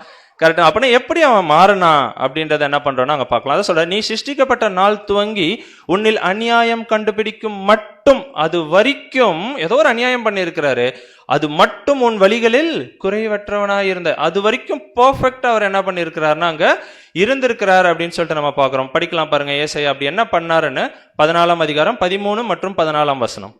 நான் வானத்துக்கு ஏறுவேன், தேவனுடைய நட்சத்திரங்களுக்கு மேலாக என் சிங்காசனத்தை உயர்த்துவேன், வடபுறங்களிலுள்ள ஆராதனை கூட்டத்தின் பர்வதத்திலே வீற்றிருப்பேன் என்றும், நான் மேகங்களுக்கு மேலாக உன்னதங்களில் ஏறுவேன், உன்னதமானவருக்கு ஒப்பாவேன் என்றும் நீ உன் இருதயத்தில் சொன்னாயே. என்ன நினைக்கிறாருங்க அங்க சாத்தான்? நான் வானத்துக்கு ஏறுவேன், தேவனுடைய நட்சத்திரங்களுக்கு மேலாக என் சிங்காசனத்தை உயர்த்துவேன், எல்லாத்துக்கும் மேலாக நான் ஒரு சீட்டு போட்டு உட்காருவேன்னு சொன்ன எப்படி இருக்கும்? மேட்டுமை கொண்டவன் சொன்னது கரெக்ட் தானே? வடபுறத்துல யாரு தான் இருப்பா? தேவன் தான் இருப்பாரு. வடபுறத்தில் உள்ள ஆராதனை கூட்டத்தின் பர்வதத்தில் வீற்றிருப்பேன் என்றும், நான் மேகங்களுக்கு மேலாக உன்னதங்களுக்கு ஏறுவேன், உன்னதமானவருக்கு ஒப்பாவேன் என்றும் நீ உன் இருதயத்தில் செஞ்செல்லாம் காட்டல. என்னதான் பண்ணியிருக்கிறாரு? சிந்தையில நினைச்சுதான் இருக்கிறாரு. ஓகேங்களா? நினைச்சிருக்கிறாரு. நினைச்சாவே என்னன்னு பாத்துக்கலாம். ஓகேங்களா? அப்படின்னா என்ன நடந்திருக்கு அப்படி நினைக்கும் போதே அவருக்குள்ள என்ன வந்திருக்கு? மேட்டிமை. இன்னொரு விதமா சொல்லணும்னா பொறாமை என்ன பண்ணப்பட்டிருக்குன்னா அங்க வந்திருக்கு அப்படின்னு சொல்லிட்டு. ஏன்னா இந்த ஒரு பாயிண்ட்ல தான் லூசிஃபர் என்ன ஆகுறாருங்க, சாத்தான் அப்படின்ற ஒரு ரோல்குள்ள அங்க என்ன பண்றாருன்னா அங்க வர்றாரு. அது வரைக்கும் அவர் ரொம்ப பர்ஃபெக்ட், ரொம்ப எல்லா விஷயத்தையும் கரெக்டா இருந்திருக்கிறாரு அப்படின்னு சொல்லிட்டு பார்க்கறோம். எப்ப இந்த ஒரு சிந்தை, பொறாமை சிந்தை, நம்ம பொறாமப்படுறோமா? எல்லாமே நம்ம கொஞ்சம் கேர்ஃபுல்லா தான் இருக்கணும். கரெக்டுங்களா? அப்ப பொறாம சிந்தை என்ன ஆயிடுது அங்க வருது அப்படின்னு சொல்லி, யார் மேல பொறாமப்பட்டிருப்பார்? அப்ப யாருதான் இருந்தா? தேவனை பத்தி அவருக்கு தெரியும், அங்க பக்கத்துல கூட போக முடியாதுன்னு நல்லாவே தெரியும். அப்ப யார் மேல அங்க பொறாமப்பட்டிருக்கணும் அப்படின்னு சொல்லிட்டு பார்த்தோம்னா இயேசு கிறிஸ்து மேலதான் என்ன பண்ணிருக்கணும் அங்க பொறாமப்பட்டிருக்கணும் அப்படின்னு சொல்லிட்டு நம்ம பார்க்கணும். ஏன்னா தேவனுடைய நட்சத்திரங்களுக்கு மேலாக நிறைய நட்சத்திரங்கள் இருந்தது. கிடையாது, நிறைய விடிவெளி நட்சத்திரங்களே 2 பார்த்தோம் நம்ம. அப்ப எல்லா நட்சத்திரங்களுக்கும் மேலாக, அப்ப உயர்ந்த ஸ்தானத்துக்கு நான் போகணும், என் சிங்காசனத்தை உயர்த்துவேன். இப்ப இயேசு கிறிஸ்து தான் டாப்பா இருக்காரு தேவனுக்கு அடுத்தது. இப்ப நான் அதுக்கும் மேல போகணும்ன்ற ஒரு எண்ணம் எப்ப வருதோ அப்பயே என்ன பண்ணிட்டாரு? பெருமை உள்ளவர்களுக்கு. ஆமா, அதுதான் நடந்தது. வாசிக்கலாம் பாருங்க. ஏசாயா அதிகாரம் 14:15. ஆனாலும் நீ அகாதமான பாதாளத்திலே தள்ளுண்டு போனாய். எவ்வளோ ஹைட்டா போகணும்னு நினைச்சாரு, ஆனா என்ன பண்ணிட்டாருங்க? எவ்வளோ கீழே தள்ள முடியுமோ தேவன் என்ன பண்ணிட்டாருன்னா அங்க தள்ளிட்டார். இதுக்கப்புறம் பரலோகம் போக முடியுமா? இந்த சிந்தையோட பரலோகம் போக முடியுமா? நம்மளாம் என்ன சொல்லுவோம்?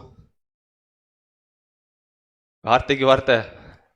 அப்ப யோசிச்சு நம்மள்ட்ட இருக்குன்னு இல்லை, ஆனா என்னங்க ஒரு பலவீனம் நம்மள்ட்ட காணப்படலாம். கரெக்டுங்களா? அப்படின்னா இந்த ஒரு குணாதிசயம் இருந்தா தேவன் என்ன பண்ணிடுவாருங்க அங்க கீழே, அதான் ஆகாதமான பாதாளத்திலே தள்ளுண்டு போவாய் அப்படின்னா அந்த அளவுக்கு. அப்ப நம்மளாம் பரலோகம் பண்ணா ரொம்ப ஹம்பிளா, ரொம்ப கீழ்ப்படிந்து அதான் இயேசு கிறிஸ்து அப்படியே ஃபாலோ பண்ணணும். இல்லைன்னா நம்மளால என்ன பண்ண முடியாது. ஆமா. அப்ப இந்த ஒரு சூழ்நிலையில தான் என்ன ஆகுது அப்படின்னு சொல்லிட்டு பார்த்தோம்னா, லூசிஃபர் என்ன ஆகுறாருங்க, சாத்தான் அப்படின்ற ஒரு ரோலுக்குள்ள அவன் என்ன பண்றானா அங்க வரான் அப்படின்னு சொல்லிட்டு. அப்படின்னா எப்படி சாத்தானாக மாறனானா, பொறாமை, கம்பேர் பண்றது, மற்றவங்களோட என்ன பண்றது, கம்பேர் பண்ணி பொறாமப்படுறதுனால என்ன ஆயிடுச்சுன்னா அவனுடைய வீழ்கை அங்க வந்தது அப்படின்னு சொல்லிட்டு பார்க்கிறோம். அடுத்த ஒரு கேள்வி, அஞ்சாவது ஒரு கேள்வி, அவனுடைய தந்திரம் என்ன? ஏன்னா இந்த தந்திரத்துல தான் என்ன பண்ணியிருக்கிறானா ஏவாள விழ வச்சான், ஒட்டுமொத்த உலகத்தையுமே என்ன பண்ணியிருக்கிறான் அவனுடைய கண்ட்ரோல் அங்க வச்சிட்டு இருக்கிறான் அப்படின்னு சொல்லிட்டு. ஆக்சுவலா ஒட்டுமொத்த உலகமுமே அவனை தான் இப்ப என்ன பண்ணிட்டு இருக்குது, வணங்கிக்கிட்டு இருக்கு. கரெக்டுங்களா? எல்லாருமே என்ன நினைச்சிட்டேன், தேவனை வணங்குறோம்னு சொல்லிட்டு யாரை தான் வணங்கிட்டு இருக்கிறாங்க, சாத்தானை தான் அங்க வணங்கிட்டு இருக்கிறாங்க அப்படின்னு சொல்லிட்டு நம்ம சாரி சிஸ்டர் கேட்கல. ஸோ அப்படின்னா அந்த மாதிரி தான் என்னன்னா இங்க உலகம் ஃபுல்லா அங்க நடந்துட்டு இருக்கு அப்படின்னு. அப்படின்னா ரொம்ப தந்திரம் உள்ளவன் அப்படின்னு சொல்லிட்டு பாக்குறோம். நம்மளோட தலையிட்டே போய் அவனோட தந்திரத்தை என்ன பண்ணான் அங்க காட்டனா அப்படின்னு சொல்லிட்டு நம்ம பார்க்கறோம். ஓகேங்களா? அப்படின்னா இது கூட நம்ம ஆல்ரெடி பார்த்தோம் ஸ்திரீவின் வித்து பாடத்துல கூட. நேர்ல போய் நின்று பேசி அப்படிலாம் நடந்திருக்குமானா கண்டிப்பா வாய்ப்பு இல்லை அப்படின்னு சொல்லிட்டு பாக்குறோம். அந்த ஒரு சிந்தனைகள், எண்ணங்கள் என்ன பண்றான் அங்க விளையாடுறான் அப்படின்னு சொல்லிட்டு நம்ம பார்க்கறோம். இப்ப கூட சாத்தான் நம்மளை விழ வைக்கிறான் அப்படின்னா எதிரில் வந்து நிப்பானா, தாட்ஸ் கொடுப்பான், அப்புறம் நம்ம அது கிரியையில செய்வோம். கரெக்டுங்களா? அதே போலதான் நம்மளுடைய தலையீட்டுமே அங்க என்ன பண்ணிருக்கிறான்னா அங்க போயிருக்கிறான் அப்படின்னு சொல்லிட்டு பாக்குறோம். அப்படின்னா அவருக்கு பசி உண்டு, 40 நாள் கழிச்சு என்ன ஆயிடுச்சுங்க, பசி உண்டாயிற்று அப்படின்னு பாக்குறோம். இந்த கற்களை அப்பங்களாகும்படி சொல்லும். அப்படின்னா நீங்க என்ன பண்ணுங்க, இதை ரொம்ப பசியா இருக்கிறீங்க, நீங்க என்ன பண்ணுங்க, இந்த கற்கள் என்ன பண்ணுங்க அப்பங்கள் ஆக்கி சாப்பிடும். அப்படின்னா எப்படி ஒரு இமேஜினேஷன் எப்படி பண்ணிருக்கலாம் அப்படின்னா, நம்மளாம் எப்படி இருந்தோம் தெரியுமா, பரலோகத்துல எப்படி இருந்தோம், ரொம்ப பிரம்மாண்டமா என்ன பண்ணிட்டு இருந்தோம். ஆனா இப்போ உங்களை பாக்குறதுக்கு எனக்கே எப்படி இருக்குது, ரொம்ப பாவமா இருக்கு. என்ன பண்ணிட்டு இருக்கிறீங்க, 40 நாள் சாப்பிடாம. நீங்க என்ன பண்ணுங்க, உங்களுக்கு அவ்வளவு வல்லமை இருக்குல்ல, நீங்க என்ன பண்ணலாம், இந்த கல்லை நீங்க என்ன பண்ணுங்க. புரியுதுங்களா? ஸோ இந்த மாதிரி ஒரு நெகட்டிவான தாட்ஸ் என்ன பண்ணிருக்கலாம் அங்க கொடுத்துருக்கலாம் அப்படின்னு சொல்லிட்டு பாக்குறோம். இயேசு கிறிஸ்து அழகா சொன்ன, 40 நாள் நான் சாப்பிடல, நான் இறந்துட்டேனா, 41வது நாள் நான் சாப்பிடலனால என்ன ஆகாது, நான் இறக்க மாட்டேன். அதை தான் அங்க சொல்றாரு, மனுஷன் அப்பத்தினாலே மாத்திரம் அல்ல, தேவனுடைய வாயிலிருந்து புறப்படுகிற ஒவ்வொரு வார்த்தையினாலும் பிழைப்பேன் அப்படின்றாரு. அடுத்த ஒரு தந்திரமான ஒரு விஷயத்தை அங்க செய்யறான். தேவாலயத்தின் உப்பரைகள் மேல் அவரை நிறுத்தி என்ன பண்றான், தாள குதியும் அப்படி, ஏன்னா வசனங்கள் இருக்கு அப்படின்றான். ஏன்னா தம்முடைய தூதர்களுக்கு உண்மை குறித்து கட்டளையிடுவார், விழுந்தீங்கன்னா போதும் யார் வந்துருவா, தேவ தூதர்கள் எல்லாம் வந்து உங்களை தாங்கிக் கொள்வார்கள், உமது பாதம் கல்லில் இடராதபடிக்கு அவர்கள் உண்மை கைகள் ஏந்தி கொள்வார்கள் என்றனா. அது அழகா இயேசு கிறிஸ்து சொல்லிட்டாரு, உன் தேவனாகிய கர்த்தரை நீ என்ன பண்ணாதப்பா, அதை நீ படிச்சு பார்க்கலையாப்பா அப்படின்றதையும் என்ன பண்ணிட்டாருன்னா அங்க சொன்னார் அப்படின்னு பாக்குறோம். அடுத்தது மூன்றாவதா ஒரு தந்திரமான ஒரு விஷயத்தை என்ன பண்றான்னா அங்க செய்யறான், மிகவும் உயர்ந்த மலையின் மேல் கொண்டு போய் உலகத்தின் சகல ராஜ்யங்களையும் அவருக்கு மகிமையையும் அவருக்கு என்ன பண்றாருன்னா அங்க காண்பிக்கிறார். அப்படி உருவாக்குனதெல்லாம் யாருதான், அவர்கிட்டயே போயிட்டு என்ன பண்றது. ஏன்னா ஒரு மைண்ட் இப்ப என்னன்னா, இவர் கீழே அவரோட காலில் விழுந்துட்டாருன்னா யார் இப்ப டாப் ஆயிடுவா, லூசிஃபர். அங்க சாத்தான் மேல, அதுதான் அவனுடைய அப்பையிலேருந்தே ஆரம்பத்திலேருந்தே அவனுக்கு அந்த ஒரு நோக்கம் அப்படின்னு சொல்லிட்டு பாக்குறோம். அதனாலதான் வந்து பாத்தீங்கன்னா எப்படியாவது இயேசு கிறிஸ்து என்ன பண்ணிடணும், கீழே தள்ளி விட்டுறணும் அப்படின்னு சொல்லிட்டு அவன் பார்த்துக்கிட்டே இருக்கான். அழகா சொன்னாரு, அப்பாலே போ, அழகா. அவன் அதுக்கு மேல அவர் வெயிட் பண்ணல, என்ன பண்ணிட்டாரு, நீ தயவு செய்து என்ன பண்ணிடுப்பா, ஓடிடு அப்படின்னு. ஸோ இப்போ டைரக்டா இயேசு கிறிஸ்துவை போய் அட்டாக் பண்ணி பார்த்தான், அவர் என்ன பண்ண முடியல, தள்ள முடியல அப்படின்னு சொல்லிட்டு பாக்குறோம். அடுத்தது யார் மூலியமா போறான், அப்போஸ்தலர்கள் யார் ரொம்ப க்ளோஸா இருக்காங்களோ அவங்க வழியா தான் வருவான் எப்பயுமே சாத்தான். ஏன்னா அவங்க வழியா வந்தா என்ன பண்ணிடுவான், ஈஸியா நம்ம விழுந்துரும். கரெக்டுங்களா? ஸோ அப்படிதான் என்ன பண்றானா இங்க பேதுரு மூலியமாக அங்க என்ன பண்றானா அங்க வரான். ஒரு நம்ம ஸ்திரீன் வித்து பாடத்துல கூட பார்த்திருப்போம், எபிரேயர் 2ஆம் அதிகாரத்துல மரணத்திற்கு அதிகாரியாகிய பிசாசானவனை தமது மரணத்தினாலே அழிக்கும்படிக்கு. அப்ப இயேசு கிறிஸ்துக்கு மரணம் வந்துச்சுன்னா உலகத்துக்கு ரட்சிப்பு இருக்கு அப்படின்ற ஒரு விஷயத்தை தெரிஞ்சுக்கிட்டு அவன் என்ன பண்றானா பேதுருக்குள்ள பூந்து அங்க என்ன பண்றான் அப்படின்னா, நீங்க என்ன பண்ணாதீங்க, சாகாதீங்க அப்படி. அப்பயும் இயேசு கிறிஸ்து என்னதான் சொன்னாரு, அதே தான் சொன்னார். அப்படின்னா அழகா என்ன பண்றாருன்னா அங்க கண்டுபிடிக்கிறாரு அப்படின்னு சொல்லிட்டு பாக்குறோம். அப்படின்னா ரொம்ப தந்திரமா என்ன பண்றான் அங்க வரான் அப்படின்னு சொல்லிட்டு பாக்குறோம். பேதுரு வழியா வரும்போது முடியல, உடனே அடுத்தது யார்கிட்ட போயிடுறான், இன்னொரு அப்போஸ்தலர் இருந்தார், அவர்கிட்ட போறாரு. வாசிக்கலாம் பாருங்க, யோவான் 13:2 சீமோனின் குமாரனாகிய யூதாஸ் காரியோத்து அவரை காட்டிக் கொடுக்கும்படி பிசாசானவன் அவன் இருதயத்தை தூண்டின பின்பு அவர்கள் போஜனம் பண்ணி கொண்டிருக்கையில்.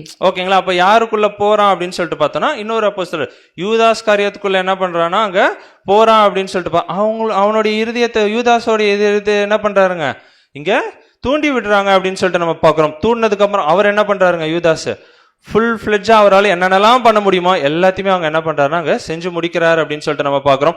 ஆனா அப்ப செய்யும் போதெல்லாம் அவருக்கு என்ன பண்ண தெரியல, சாத்தான் தான் இதெல்லாம் செய்ய வைக்கிறான்றது அவருக்கு தெரியல அப்படின்னு சொல்லிட்டு பார்க்கிறோம். ஆனா கடைசியா என்ன பண்றாருங்க, ஃபீல் பண்றாரு, உணர்றாரு, குற்றமில்லாத ரத்தத்தை நான் காட்டி கொடுத்தேன் அப்படின்னு சொல்லிட்டு என்ன பண்றாருன்னா நாண்டுக்கு சாவுறாருன்னு சொல்லிட்டு பார்க்கணும். அப்படின்னா அவன் நம்மளுக்குள்ள வரதே நம்மளுக்கு தெரியாது, என்ன பண்ணுவான், ரொம்ப தந்திரமா உள்ள வந்து என்ன பண்ணிடுவான் அப்படின்னு சொல்லிட்டு பார்த்தோம்னா நம்மளை விலை செய்வான் அப்படின்னு சொல்லிட்டு பார்க்குறோம். அவன்கிட்ட ஒரு லேப்டாப் இருக்கு தெரியுங்களா, நிஜமாவே அவன்கிட்ட ஒரு லேப்டாப் இருக்கு. ஏன்னா தானியேலை போல் அவன் ஞானவான், ரகசியமானது ஒன்றும் உனக்கு மறைப்பொருள் அல்ல அப்படின்னு சொல்லும் போது நம்மளுடைய எல்லா சீக்கிரட்டும் யாருக்கு தெரியும், நம்மளுடைய வீக்னஸ் எல்லாமே யாருக்கு தெரியும்னா அவன் லேப்டாப் டேட்டா பேஸ்ல டேட்டா வேர் ஹவுஸே வச்சிருப்பான்.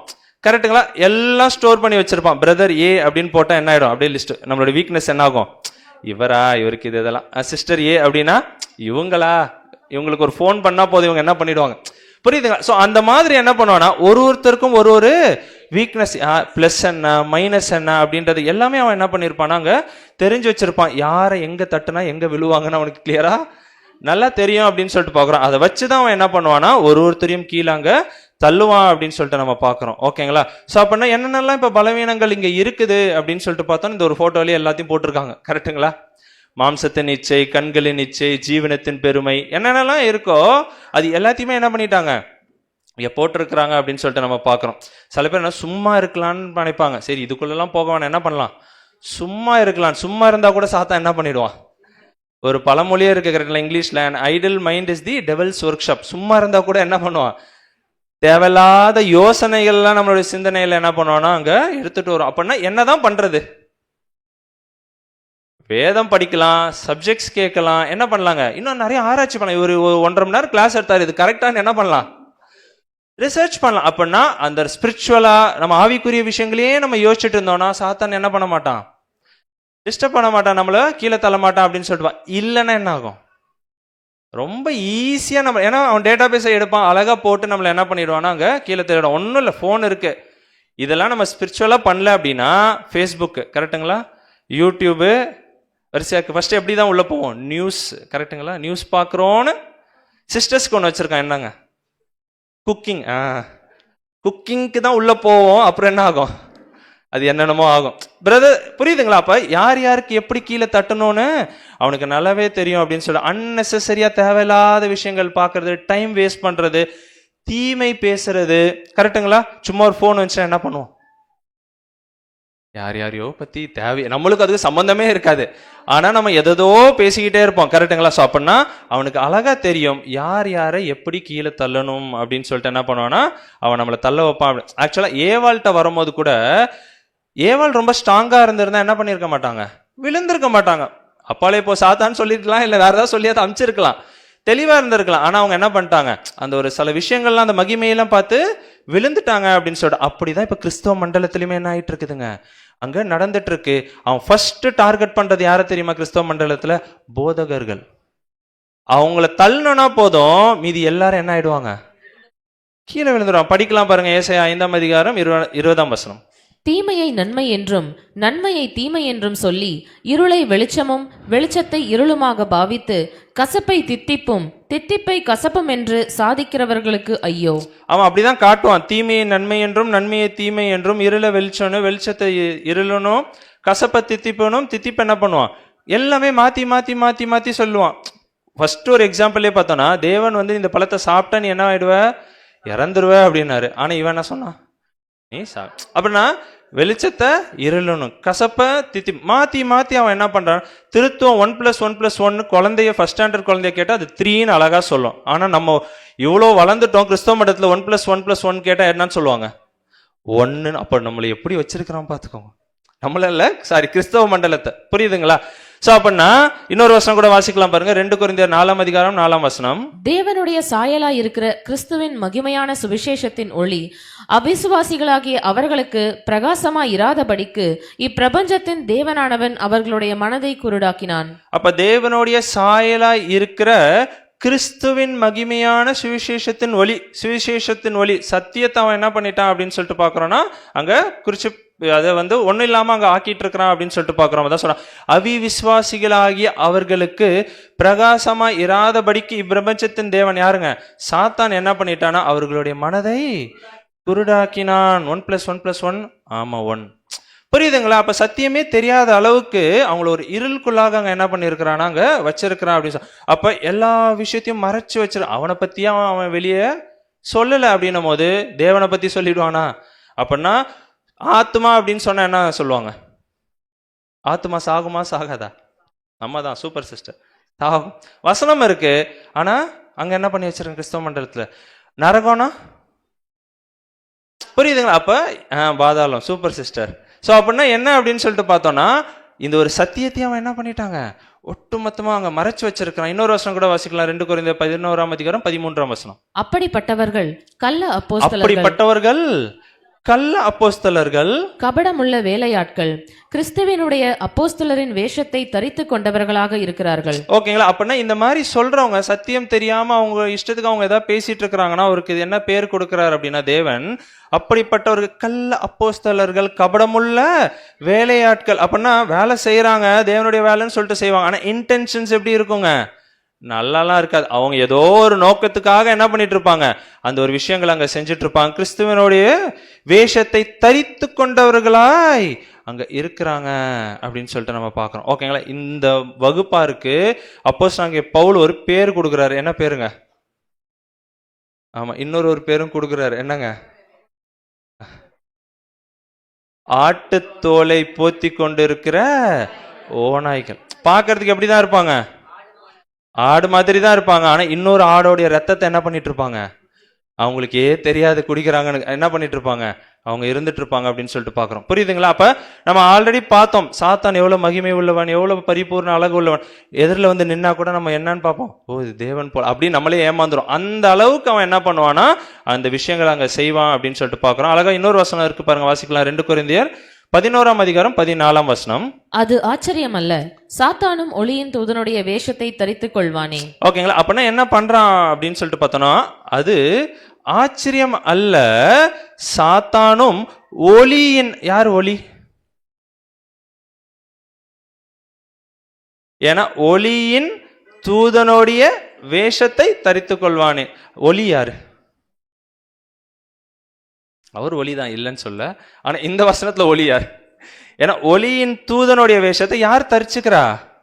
சாத்தான் தரிச்சுக்கிறான் அப்படின்னு சொல்லிட்டு பாக்குறோம். அப்ப அந்த ஒளி யார் அப்படின்னா, சேரக்கூடாத ஒளியில் வாசம் பண்ணுகிற ஒரு பிதாவாகிய தேவன், அவருடைய தூதன் யாருங்க? மிகாயல் தூதன் சொன்னா கொஞ்சம் கஷ்டமா இருக்குது, கரெக்டுங்களா? அப்ப இருந்திருக்கலாம். வசனம் சொல்லுது, ஒளியின் பிதாவாகிய தேவனுடைய தூதனாக அங்க இருந்தது யாரு அப்படின்னு சொல்லிட்டு பார்த்தோம்னா, கர்த்தராகிய இயேசு கிறிஸ்து அவருடைய வேஷத்தை தரிச்சு கொண்டு அங்க என்ன பண்ணிட்டு இருக்கிறான், எல்லா வேலைகளையும் அங்க செஞ்சுட்டு இருக்கிறான் அப்படின்னு சொல்லிட்டு நம்ம பார்க்கிறோம். ஒன்றும் இல்லை, சிம்பிளா சிலை வழிபாடு பண்ணலாமா பண்ணக்கூடாதுங்களா? கிறிஸ்தவ மண்டலத்தில் என்ன பண்றாங்க, 10 கமாண்ட்மெண்ட்ஸ் குழந்தையிலேருந்தே படிப்போம். அதுல என்ன கட்டளை வருது? யாத்திராகமம் 20ஆம் அதிகாரத்தில், மேலே வானத்திலும் கீழே பூமியிலும் ஒப்பான ஒரு சொர்பத்தை ஆகிலும் யாதொரு விக்கிரகத்தை ஆகிலும் நீ உனக்கு உண்டாக்க வேண்டாம். எல்லாரும் படிச்சிருக்காங்களா கிறிஸ்தவ மண்டலத்துல? ஆனா என்ன பண்றாங்க? அப்படின்னா எந்த அளவுக்கு கிறிஸ்துவ போலவே, அதான் பார்க்கிறோம், தூதனுடைய வேஷத்தை தரித்து கொண்டு என்ன பண்ணிட்டு இருக்கிறான், அங்க இருந்துட்டு இருக்கிறான் அப்படின்னு சொல்லிட்டு நம்ம பார்க்க. இன்னொரு வசனம் வாசிக்கலாம் பாருங்க, மத்தேயு 7ஆம் அதிகாரம் 15ஆம் வசனம். கள்ள தீர்க்கதரிசிகளுக்கு எச்சரிக்கையா இருங்கள், அவர்கள் ஆட்டுத்தோலை போர்த்து கொண்டு உங்களிடத்தில் வருவார்கள், உள்ளத்திலோ அவர்கள் பட்சிக்கிற ஓநாய்கள். ஓகேங்களா? அப்ப கள்ள தீர்க்கதரிசிகளுக்கு எச்சரிக்கையா இருங்கள். ஏன்னா அவங்க நல்ல தீர்க்கதரிசி இல்ல, இயேசு கிறிஸ்துவோட பேரை வச்சு பிசினஸ் கூட பண்ணிட்டு இருப்பாங்க, கரெக்டுங்களா? சோ அவங்க நிஜமாவே அவங்களோட நோக்கம் என்னன்றது தெரியல அப்படின்னு சொல்லிட்டு பாக்குறோம். அதான் அவர்கள் ஆட்டுத்தோலை போத்தி கொண்டு உங்களிடத்தில் வருவார்கள், உள்ளத்திலோ அவர்கள் பட்சிக்கிற ஓநாய்கள் அப்படின்னு சொல்லிட்டு என்ன பண்றோம். ஏன்னா அந்த ஒரு சிலை வழிபாடுன்னு சொல்லும் போதே சிலையவே யாரை செஞ்சு வச்சிட்டோம், இயேசு கிறிஸ்துவாவே சிலைய வச்சிடலாம்.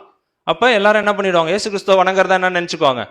அப்ப எந்த அளவுக்கு ஒரு அறியாமைக்குள்ளாக அவன் என்ன பண்ணிட்டு இருக்கிறாங்க, அங்க எடுத்துட்டு போயிட்டு இருக்கிறான் அப்படின்னு சொல்லிட்டு பாக்குறோம். அதான் சொல்ல, ஒளியின் தூதனுடைய வேஷத்தை தரித்து கொண்டு இருக்கிறவனா இருக்கிறான். மத்தேயு 24:24 மற்றும் 25. ஏனெனில் கள்ள கிறிஸ்துக்களும் கள்ள தீர்க்கதரிசிகளும் எழும்பி கூடுமானால் தெரிந்து கொள்ளப்பட்டவர்களையும் வஞ்சிக்கத்தக்கதாக பெரிய அடையாளங்களையும் அற்புதங்களையும் செய்வார்கள். இதோ முன்னதாக உங்களுக்கு அறிவித்திருக்கிறேன். கள்ள கிறிஸ்துக்களும், வெறும் தீர்க்கதரிசி யாருங்க, கள்ள கிறிஸ்துக்களும் கள்ள தீர்க்கதரிசிகளும் எழும்பி கூடுமானால் தெரிந்து கொள்ளப்பட்டவர்களையும் வஞ்சிக்கத்தக்கதாக பெரிய அடையாளங்களை செய்ய மாட்டாங்கன்னு இருக்கா, செய்வாங்கன்னு தான் வசனம் இருக்கு. அப்ப என்ன பண்ணுவாங்க, வெளியில அற்புதம் செய்வாங்க, அடையாளம் செய்வாங்க, எல்லாமே பண்ணுவாங்க. எப்படி பண்றாங்க, தனியா ஒரு பாடம் பார்க்க போறோம் இன்னொரு 2 மாசத்துல, அதுல தெளிவா பார்க்கலாம். ஓகேங்களா. ஆனா செய்வாங்கன்னு தான் வசனம் என்ன பண்ணுதுங்க அங்க சொல்லுது அப்படின்னு சொல்லிட்டு பாக்குறோம். சாத்தானுடைய அந்த ஒரு வல்லமையில அவங்க என்ன பண்ணிட்டு இருக்கிறாங்கன்னா அங்க செஞ்சுட்டு இருக்கிறாங்க அப்படின்னு சொல்லிட்டு பாக்குறோம். அதை டீட்டெயில்டா என்ன பண்ணலாம் பின்னாடி பார்க்கலாம். அப்படின்னா பேரே எப்படி இருக்குன்னா, கள்ள கிறிஸ்துக்களும் கள்ள தீர்க்கதரிசிகளுமாக அவங்க இருந்துட்டு இருப்பாங்க அப்படின்னு சொல்லிட்டு பாக்குறோம். வாசிக்கலாம். யோவான் 14:30. இனி நான் உங்களுடனே அதிகமாய் பேசுவதில்லை, இந்த உலகத்தின் அதிபதி வருகிறான், அவனுக்கு என்னிடத்தில் ஒன்றும் இல்லை. ஆமா, இயேசு கிறிஸ்து அப்பயே சொல்லிட்டாரு. என்னன்னுங்க, இந்த உலகத்தின் அதிபதி வருகிறான், அவனிடத்தில் எனக்கு ஒன்றும் இல்லை. கரெக்டுங்களா. இன்னொரு இடத்துல கூட, நான் உலகத்தான் இல்லாதது போல நீங்களும் அப்படியே இருங்க அப்படின்னு. அப்ப உலக பிரகாரமான எந்த சடங்கு சம்பிரதாயத்திலையும் நம்ம என்ன பண்ணக்கூடாதுங்க, அங்க உள்ள போகக்கூடாது அப்படின்னு சொல்லிட்டு பாக்குறோம். அப்படி இருந்ததுனாலதான் இயேசு கிறிஸ்து அங்க என்ன பண்ணாருங்க, ஜெயிச்சாரு. இல்ல எல்லாத்துலயும் நான் போய் பங்கெடுத்துக்கிறேன், அப்படியே நானும் பரலோகம் போகணும்னா வாய்ப்பு இல்லை. இன்னொரு வசனம் வாசிக்கலாம் பாருங்க. எபேசியர் 2:2. அவைகளில் நீங்கள் முற்காலத்திலே இவ்வுலக வழக்கத்திற்கு ஏற்றபடியாகவும் கீழ்ப்படியாமின் பிள்ளைகளிடத்தில் இப்பொழுது கிரியை செய்கிற ஆகாயத்து அதிகார பிரபுவாகிய ஆவிக்கேற்றபடியாகவும் நடந்து கொண்டீர்கள். அப்ப கீழ்ப்படியாமின் பிள்ளைகளிடத்தில் அப்படின்னா யார் யாரெல்லாம் கீழ்ப்படியாம இருக்கிறாங்களோ, எதுக்கு, சத்தியத்துக்கு, வேத வசனத்துக்கு யார் யாரெல்லாம் கீழ்ப்படியாம இருக்கிறாங்களோ அவங்க யாரோட பிள்ளைகள் பார்த்துக்கலாம். ஓகேங்களா. அப்போது இப்பொழுது கிரியை செய்கிற ஆகாயத்து அதிகாரிய பிரபுவாக, அப்படின்னா ஆகாயத்தில் அவர் இருந்துட்டு என்ன பண்ணிட்டு இருக்கிறான், சாத்தான் எல்லாரையும் கீழ்ப்படியாமைக்குள்ளாக அங்க என்ன பண்ணிட்டு இருக்காருன்னா எடுத்துட்டு போயிட்டான். ஆதியிலேருந்து, கரெக்டுங்களா, ஆதாம் ஏவாள்லேருந்து தொடங்கி இன்னைக்கு வரைக்கும் எல்லாரும் அவனுக்கு தான் என்ன பண்ணிட்டு இருக்கிறாங்க, கீழ்ப்படிந்துட்டு இருக்கிறாங்க. ஆனா அதுல இருந்து ஒரு வித்தை யார் எடுத்துட்டு வரா, அதான் ஸ்திரீயின் வித்து பாடத்துல பார்த்தோம். அதுல இருந்தும் யார் வருவா, 1,44,000 பேர் வருவாங்க அப்படின்னு சொல்லிட்டு கொஞ்ச காலத்துக்கு தேவன் என்ன பண்ணிருக்காருன்னா இந்த ஒரு பெர்மிஷனை சாத்தானுக்கு கொடுத்துருக்கிறாரு. ஏன்னா அவருடைய வேலை செய்யறதுக்கு அதுல இருந்து என்ன பண்ண போறாரு, ஒரு விஷயத்த அங்க எடுத்துட்டு வர்றாரு அப்படின்னு சொல்லிட்டு பாக்குறோம். ஓகேங்களா. அப்படின்னா சாத்தானு கூட நிறைய பேர்லாம் இருக்குது. என்ன அப்படின்னு சொல்லிட்டு பார்த்தோம்னா, உலகத்தின் அதிபதி, ஆகாயத்து அதிகார பிரபுன்னு பார்த்தோம். கரெக்டுங்களா. சோ அந்த மாதிரி நிறைய பேர்கள் அவனுக்கு கூட இருக்கு அப்படின்னு சொல்லிட்டு பாக்குறோம். ஆனா அவன் தனியா இல்லை. அவன் எப்படி இருக்கிறான், அவன் தனியா தான் இருக்கிறான். ஆனா அவனோட யார் யாரெல்லாம் இருக்கிறா, ஒரு பெரிய சேனை என்ன பண்ணப்பட்டிருக்கு அவனுக்கு இருக்கு அப்படின்னு சொல்லிட்டு என்ன பண்றோன்னு பாக்குறோம். யாருங்க இந்த சேனை, அப்படியே ஒரு 4 மாசம் முன்னாடி போனா ஃபர்ஸ்ட் வேர்ல்டு சப்ஜெக்ட் ஞாபகம் இருக்குங்களா, விழுந்து போன தேவ தூதர். அப்படின்னா இவன் ராஜாவை போல இருந்துட்டு இவன் சொல்றதெல்லாம் செய்யறதுக்கு கீழே என்ன பண்ணிருக்கிறான்னா ஒரு சேனையை அங்க வச்சிட்டு இருக்கிறான். அதை யாரு அப்படின்னா விழுந்து போன தேவ தூதர்கள். எப்படி மனுஷர்களை கீழே தள்ளி கீழ்ப்படியாமைக்குள்ள எடுத்துட்டு போனானோ, தேவ தூதர்களையும் என்ன பண்ணிட்டான் இந்த கீழ்ப்படியாமைக்குள்ள என்ன பண்ணிட்டானா அங்க கொண்டு போயிட்டான் அப்படின்னு சொல்லிட்டு நம்ம பாக்குறோம். அவங்க தான் யாருன்னா இந்த கெட்டு போன தேவ தூதர்கள். அவங்க எப்படி வந்தாங்க, எப்படி விழுந்தாங்க, அதெல்லாம் நம்ம என்ன பண்ணிருப்போம், நிறைய பார்த்துருப்போம் அப்படின்னு சொல்லிட்டு நம்ம பார்க்குறோம். கரெக்டுங்களா. ஸோ அதனால தான் எபேசியர் 6:00 ஒரு வசனம் வரும், வான மண்டலங்களில் உள்ள பொல்லாத ஆவிகளின் சேனைகளோடும் நமக்கு போராட்டம் உண்டு. அப்படின்னு சாத்தானோட மட்டும் இல்ல, அவனோட சேனையோடும் நம்மளுக்கு என்ன இருக்கு, அங்க போராட்டம் இருக்கு. அந்த கெட்டுப்போன தேவ தூதர்கள் பேசுறாங்க பாருங்க. வாசிச்சலாம். மத்தேயு 8:29. அவர்கள் அவரை நோக்கி, இயேசுவே, தேவனுடைய குமாரனே, எங்களுக்கும் உமக்கும் என்ன, காலம் வரும் முன்னே எங்களை வேதனைப்படுத்த இதையும் நம்ம 2 வாட்டி பார்த்துட்டோம். கரெக்டுங்களா. அப்படின்னா அழகா சொல்றாங்க. என்ன சொல்றாங்க, கெட்டு போன தேவ தூதர்கள் ரொம்ப அழகா அந்த ஒரு மனுஷனுக்குள்ள போயிருக்கிறாங்க. ரொம்ப அருமையா சொல்றாங்க. என்னன்னு அட்ரஸ் பண்றாங்க இயேசு கிறிஸ்துவ, தேவனுடைய குமாரனை. எப்படி அழகா சொல்றாங்க, எப்படி தெரியும், நேர்லயே பார்த்திருப்பாங்க. பரலோகத்துல என்ன பண்ணிருப்பாங்க, அங்க இயேசு கிறிஸ்து அங்க இருந்தது, அவர் தான் டாப்ல இருக்காரு, தேவன் அதுக்கு மேல இருக்கிறாரு, யார் லூசிஃபர், எல்லாருமே என்ன பண்ணிருப்பாங்க, ஒரு காலத்துல பார்த்திருப்பாங்க. ஆனா அதுக்கப்புறம் என்ன ஆயிட்டாங்க, விழுந்து போயிட்டு கீழே வந்துட்டாங்க அப்படின்னு சொல்லிட்டு நம்ம பார்க்கிறோம். ஸோ அதனால அவங்களுக்கு நல்லாவே தெரியுது யாருன்னா இவரு தேவனுடைய குமாரன் தான் இங்க வந்திருக்கிறார். தான் அழகா கேட்கிறாங்க, காலம் வரும் முன்னே எங்களை வேதனைப்படுத்த இங்க வந்தீரோ.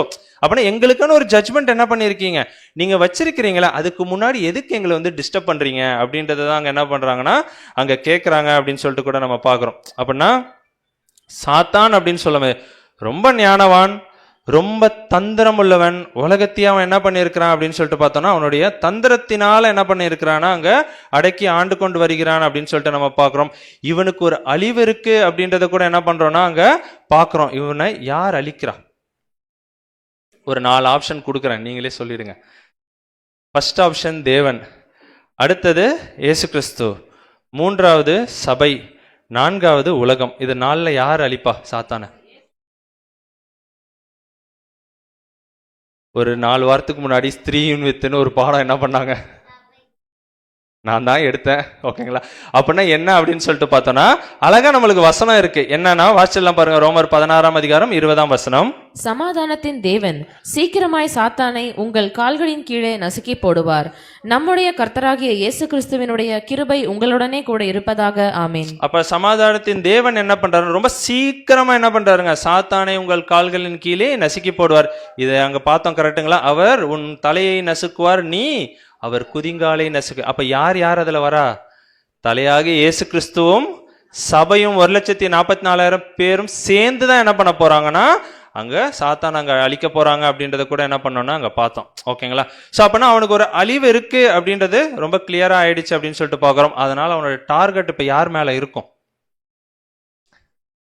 அவன் சபை மேலதான். இப்ப இங்க சொல்லணும்னா ஆமா, வாரம் ஜிஜி பார்ட்டி ஹாலுக்கு சாயங்காலம் என்ன பண்றாங்க, டார்கெட் பண்ணு. ஏன்னா இப்ப உலகத்துல இருக்கிறாங்களா மத்த மதத்தினர், அவங்க எல்லாருமே யாரோட கண்ட்ரோல்ல தான் இருக்காங்க? நிறைய விக்கிரக ஆராதனை இந்த மாதிரி நிறைய விஷயத்துல வந்து பார்த்தோம்னா அவங்க அவங்களோட கண்ட்ரோல்ல தான் இருக்கிறாங்க. அப்படின்னும் போது கிறிஸ்தவர்களே எங்க தான் இருக்கிறாங்க, யாரோட கண்ட்ரோல்ல தான் இருக்கிறாங்க? அவர் சாத்தானுடைய கண்ட்ரோல்ல தான் இருக்கிறாங்க அப்படின்னு சொல்லிட்டு பாக்குறோம். அதை எதிர்த்துட்டு ஓடுறது ஒரே குரூப் தான், யாரு?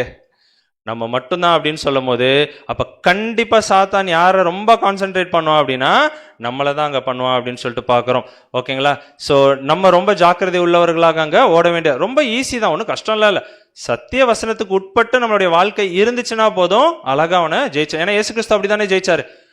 அங்க சோதனை வரும்போது என்ன பண்ணாருங்க, அழகா வசனத்தை இதுதான் வசனம் சொல்லுது அப்படின்னு எடுத்துட்டு அவர் பாட்டு போயிட்டே இருந்தார் அப்படின்னு சொல்லிட்டு பார்க்கணும். அப்படின்னா அவனுடைய தந்திரம் என்ன அப்படின்னு சொல்லிட்டு தான் இவ்வளவு நேரம் என்ன பண்ணோம் பார்த்தோம். இவ்வளவு விஷயங்கள் இருக்கு. இயேசு கிறிஸ்து நம்ம தலையவே என்ன பண்ணியிருக்கிறான், ரொம்ப தந்திரமாக அங்க டார்கெட் பண்ணியிருக்கிறான் அப்படின்னு சொல்லிட்டு பார்க்கணும்.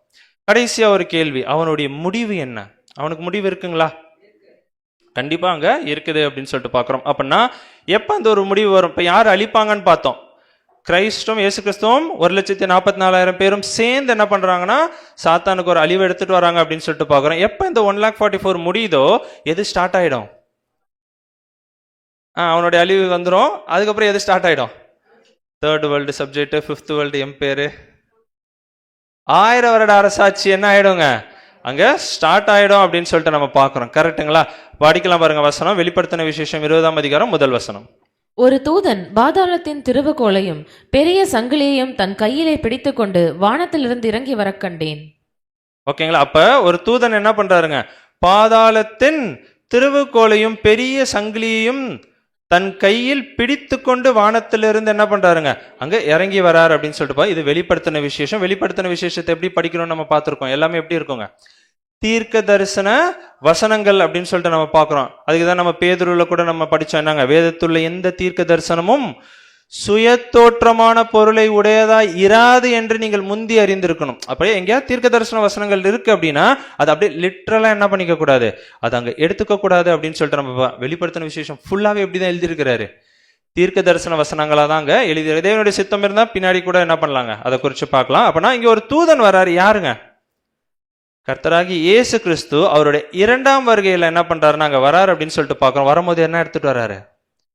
பெரிய சங்கிலி.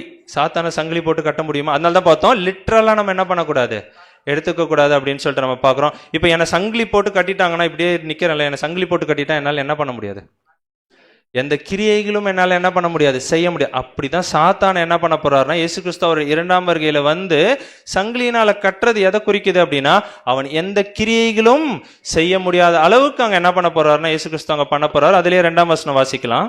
பிசாஸ் என்றும் சாத்தான் என்றும் சொல்லப்பட்ட பழைய பாம்பாகிய வலு சர்ப்பத்தை அவன் பிடித்து அதை 1000 வருஷம் அளவும் கட்டி வைத்து அந்த 1000 வருஷம் நிறைவேறும் வரைக்கும் அது ஜனங்களை மோசம் போக்காதபடிக்கு அதை பாதாளத்திலே தள்ளி அடைத்து அதன் மேல் முத்திரை போட்டான்.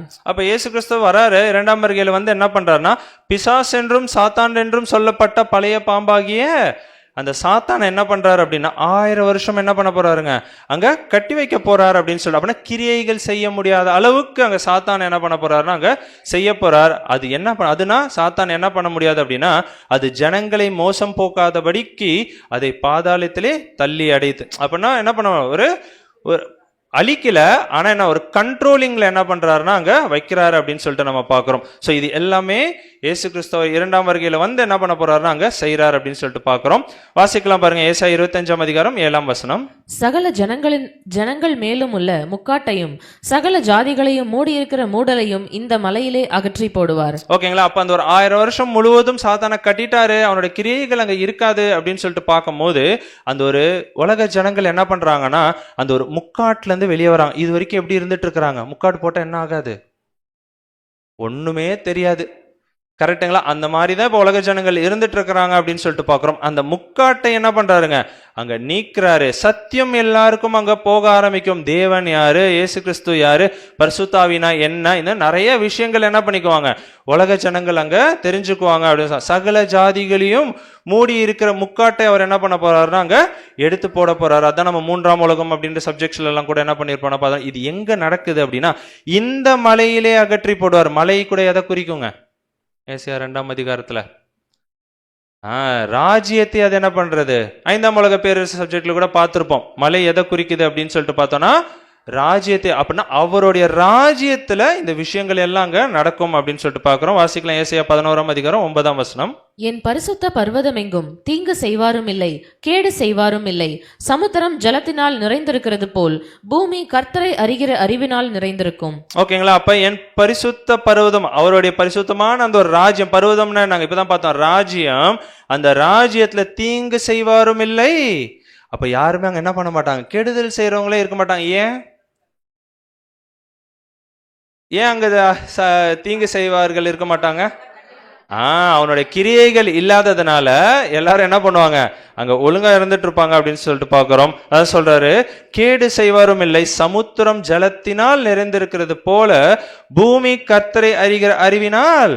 அப்பதான் எல்லாம் சத்தியத்தை என்ன பண்ணிக்குவாங்க அங்க தெரிஞ்சுக்குவாங்க அப்படின்னு சொல்லிட்டு பாக்குறோம். அதை சொல்லி கொடுக்க போறது யாரு? ஆமா, அப்படி இன்னொரு விதமா சொல்லணும்னா முன்னாடியே அவர் என்ன பண்ணிட்டு இருக்கிறாருங்க, ட்ரைனிங் கொடுத்துட்டு இருக்கிறாரு நம்மளுக்கு. புரியுதுங்களா? சத்தியத்தை முன்னாடியே சொல்லி கொடுத்து ட்ரைனிங் கொடுத்து, எதுக்கு எதிரியை பத்திலாம் இப்ப சொல்லி கொடுத்துட்டு இருக்கணும் பார்த்தோம்ல ஆரம்பத்தில். அப்படின்னா இங்கேயே நம்மளை ட்ரெயின் பண்ணி அங்க போயிட்டு நம்ம தான் அந்த ஒரு விஷயத்தை என்ன பண்ண போறோங்க, இயேசு கிறிஸ்துவோட சேர்ந்து அங்க செய்ய போறோம். அப்படின்னா அந்த ஒரு 1000 வருட அரசாட்சி ரொம்ப சமாதானமான ஒரு அரசாட்சியாக அங்க இருக்கும் அப்படின்னு சொல்லிட்டு. அந்த 1000 வருஷம் முடியும் போது எப்படி இருக்குங்க, என்ன ஆகும் வாசிக்கலாம். வெளிப்படுத்தின விசேஷம் 20ஆம் அதிகாரம் 3ஆம் வசனம். அதற்கு பின்பு அது கொஞ்ச காலம் விடுதலையாக வேண்டும். எது? அந்த பழைய பாம்பாகிய இதெல்லாம் பார்த்தோம்ல, அந்த சாத்தான 1000 வருஷம் முடியும் போது கொஞ்ச காலத்துக்கு, லிட்டில் சீசன் சொல்லுவாங்க, கொஞ்ச காலத்துக்கு என்ன பண்ணுவாங்க அங்க தேவன் என்ன பண்றாருன்னா அங்க விடுதலை செய்யறாரு அப்படின்னு சொல்லிட்டு பாக்குறோம். அப்ப என்ன ஆகுதுன்னா 7ஆம் வசனம் வாசிக்கலாம். அந்த 1000 வருஷம் முடியும் போது சாத்தான் தன் காவலில் இருந்து விடுதலையாகி. ஓகேங்களா? ஒரு சிங்கத்தை போட்டு கூண்டுல அடைச்சு வச்சு கொஞ்சம் நாட்கள் கழிச்சு திறந்து விட்டா என்ன பண்ணும், சீறிக்கிட்டு போவோம். கரெக்ட். அந்த மாதிரி தான் சாத்தான் அங்க திறந்து விடும் போது என்ன பண்ண போறான் அப்படின்னு சொல்லிட்டு பார்த்தோம்னா எல்லா ஜனங்களையும் மோச போக்கும்படி அங்க என்ன பண்ண போறான்னா அங்க வரப்போறான் அப்படின்னு சொல்லிட்டு பார்க்க. ஏன்னா ஆனா அதுக்கு முன்னாடி 1000 வருஷம் என்ன ஆயிடும், தேவன் சத்தியத்தை சொல்லி கொடுத்துருவாரு, அங்க தீங்கு செய்வார் இல்லை, எல்லாம் பார்த்தோம். அப்படி நல்ல ஜனங்களாக ஒட்டுமொத்த உலக ஜனங்கள் சொல்லும் போது ஆதாம்ல இருந்து எல்லாருமே என்ன பண்ண போறாங்க, உயிர்த்தெழுந்து அங்க வரப்போறாங்கன்னு சொல்லிட்டு பாக்குறோம். எல்லாரும் என்ன பண்ணுவாங்க, சத்தியத்தை அறிஞ்சுக்கிட்டு ரொம்ப நீதியின் பாதையில என்ன பண்ணுவாங்க அங்க நடந்துட்டு இருப்பாங்கன்னு சொல்லிட்டு பாக்குறோம். அந்த நேரத்துல தேவன் ஒரு டெஸ்ட் வைக்கிறார். ஏன்னா இவ்வளவு நேரம் டெஸ்ட் கிடையாது. ஏன்? சாத்தானே இல்ல, அப்புறம் என்ன டெஸ்ட்? புரியுதுங்களா? அப்ப சாத்தான் இல்லாம தான் இவங்க என்ன பண்ணிருக்கிறாங்க இவ்வளவு நாள் ஒழுங்கா நடந்துட்டு இருந்திருக்கிறாங்க. அப்ப அது அங்க டெஸ்டே கிடையாது. கரெக்டுங்களா? அப்ப எல்லாத்தையும் சொல்லி கொடுத்துட்டு இப்ப என்ன பண்றாருன்னா அங்க ஒரு டெஸ்ட் அங்க வைக்கிறாரு. அதுக்கு தான் என்ன பண்றாருன்னா சாத்தான் திருப்பி தேவன் தான் சாத்தானை யூஸ் பண்ணிக்கிறாரு. புரியுதுங்களா? யூஸ் பண்ணிட்டு என்ன பண்றாருன்னா அங்க திறந்து விடுறாரு அப்படின்னு சொல்லிட்டு பாக்குறோம். அங்க சத்தியத்தை அறிஞ்சு நீதியின் பாதையில நடக்கிறவங்களையும் இவன் என்ன பண்ணுவான் அப்படின்னு சொல்லிட்டு பார்த்தோம்னா மோசம் போக்குவான் அப்படின்றத கூட என்ன பண்றோம்னா பார்க்கலாம். வாசிக்கலாம் பாருங்க. ஏசாயா 26:10.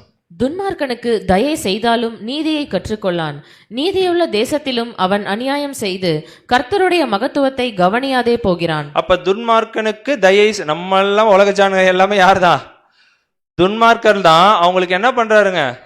தயை செய்யறாரு. திருப்பி ஒரு வாய்ப்பை கொடுத்து உயிர் தெழுப்பி அவங்களுக்கு சத்தியத்தை சொல்லி கொடுத்து இவ்வளோ டைம் கொடுத்து நீ கொஞ்சமா திருந்துப்பா அப்படின்னு சொன்னா அவங்க என்ன பண்றாங்க அப்படின்னு சொல்லுவா.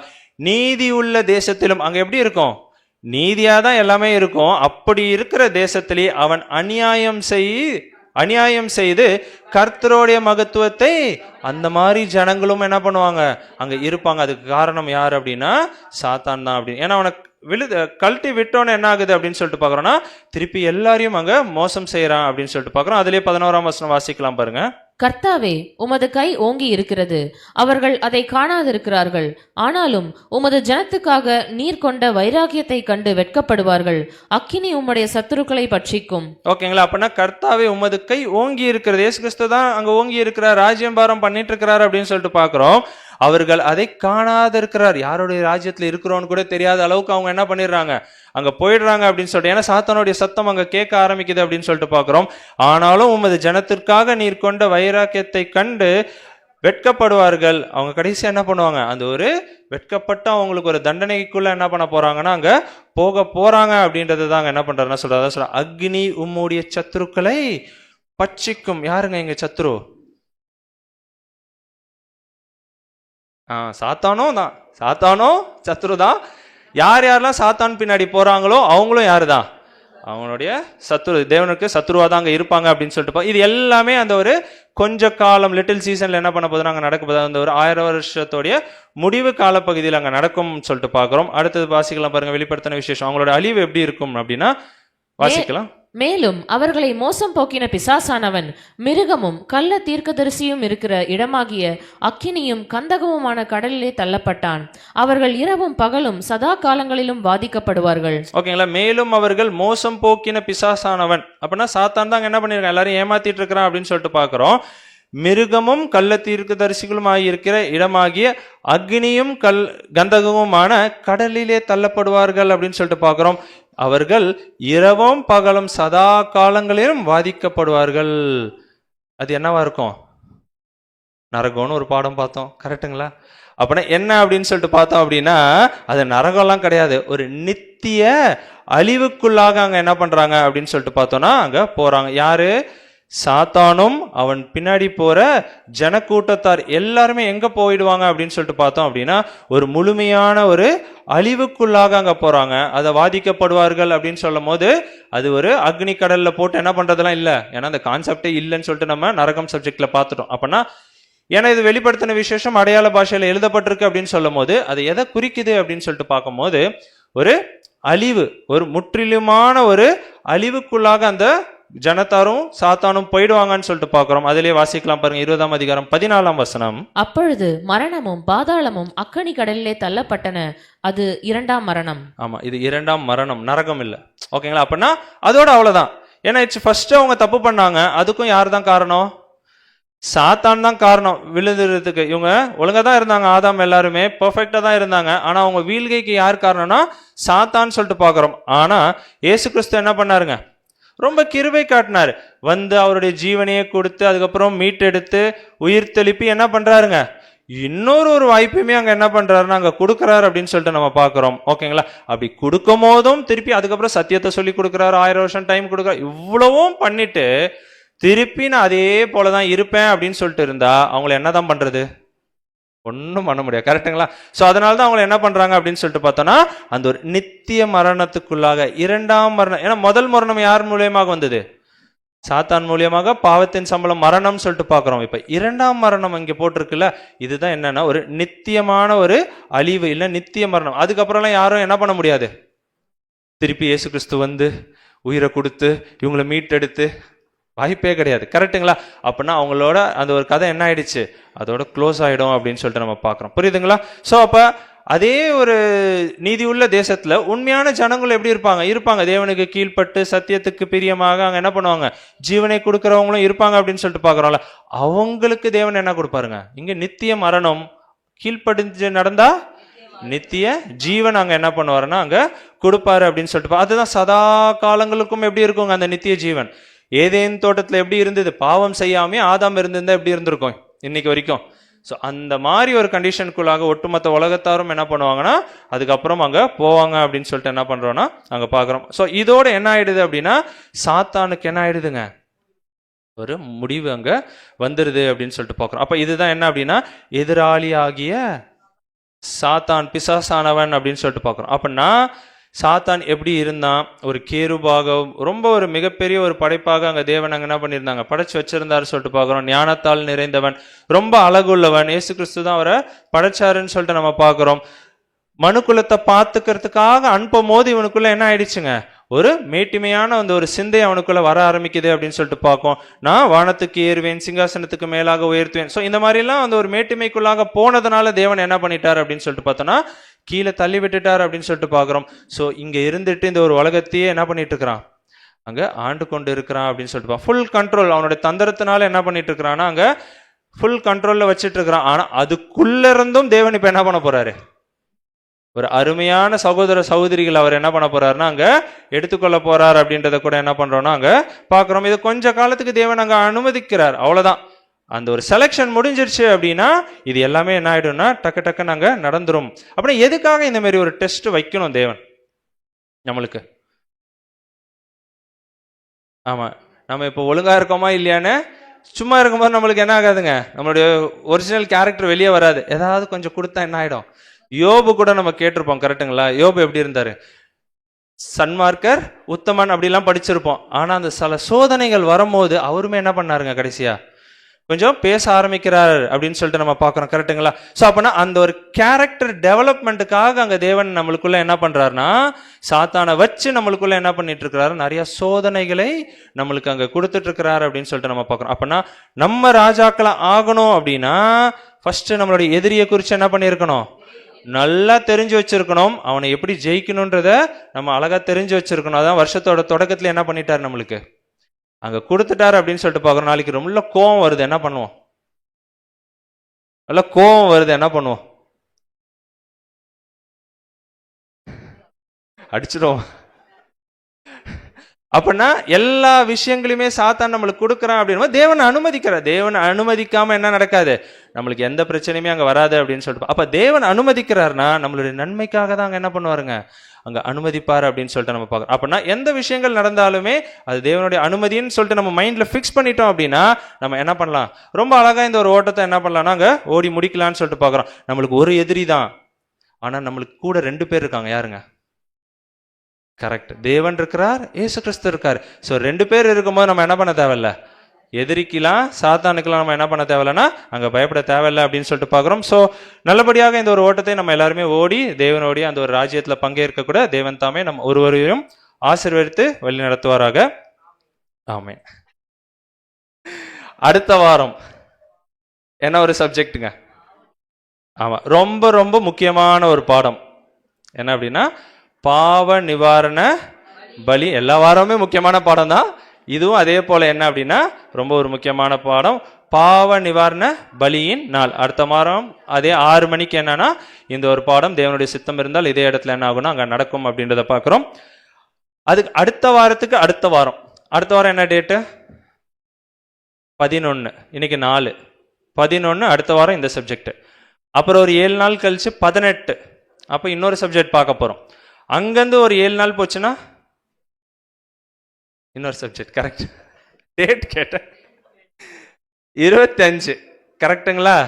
25 ஜனவரி, அதாவது இன்னும் 2 வாரம் கழிச்சு இந்த கடைசி ஞாயிற்றுக்கிழமை இந்த மாசத்தோடைய, ஓகேங்களா? அப்ப என்ன ஒரு பாடம் பார்க்க போறோம் அப்படின்னா இஸ்ரேல் பற்றின தீர்க்க தரிசனம் அப்படின்ற ஒரு பாடத்தை பார்க்க போறோம். ஆனா அது எதுக்காக இப்பயே சொல்றோம்னா டைம் எப்பங்க, 6 மணி கிடையாது, ஆமா 4 மணிக்கு. அதனால நீங்க என்ன பண்ணணும்னா கொஞ்சம் உங்களோட பிளான்ஸ் அன்றைக்கி வேறு ஏதாவது வேலைகள் இருந்துச்சுன்னா நீங்கள் கண்டிப்பாக போக மாட்டீங்க.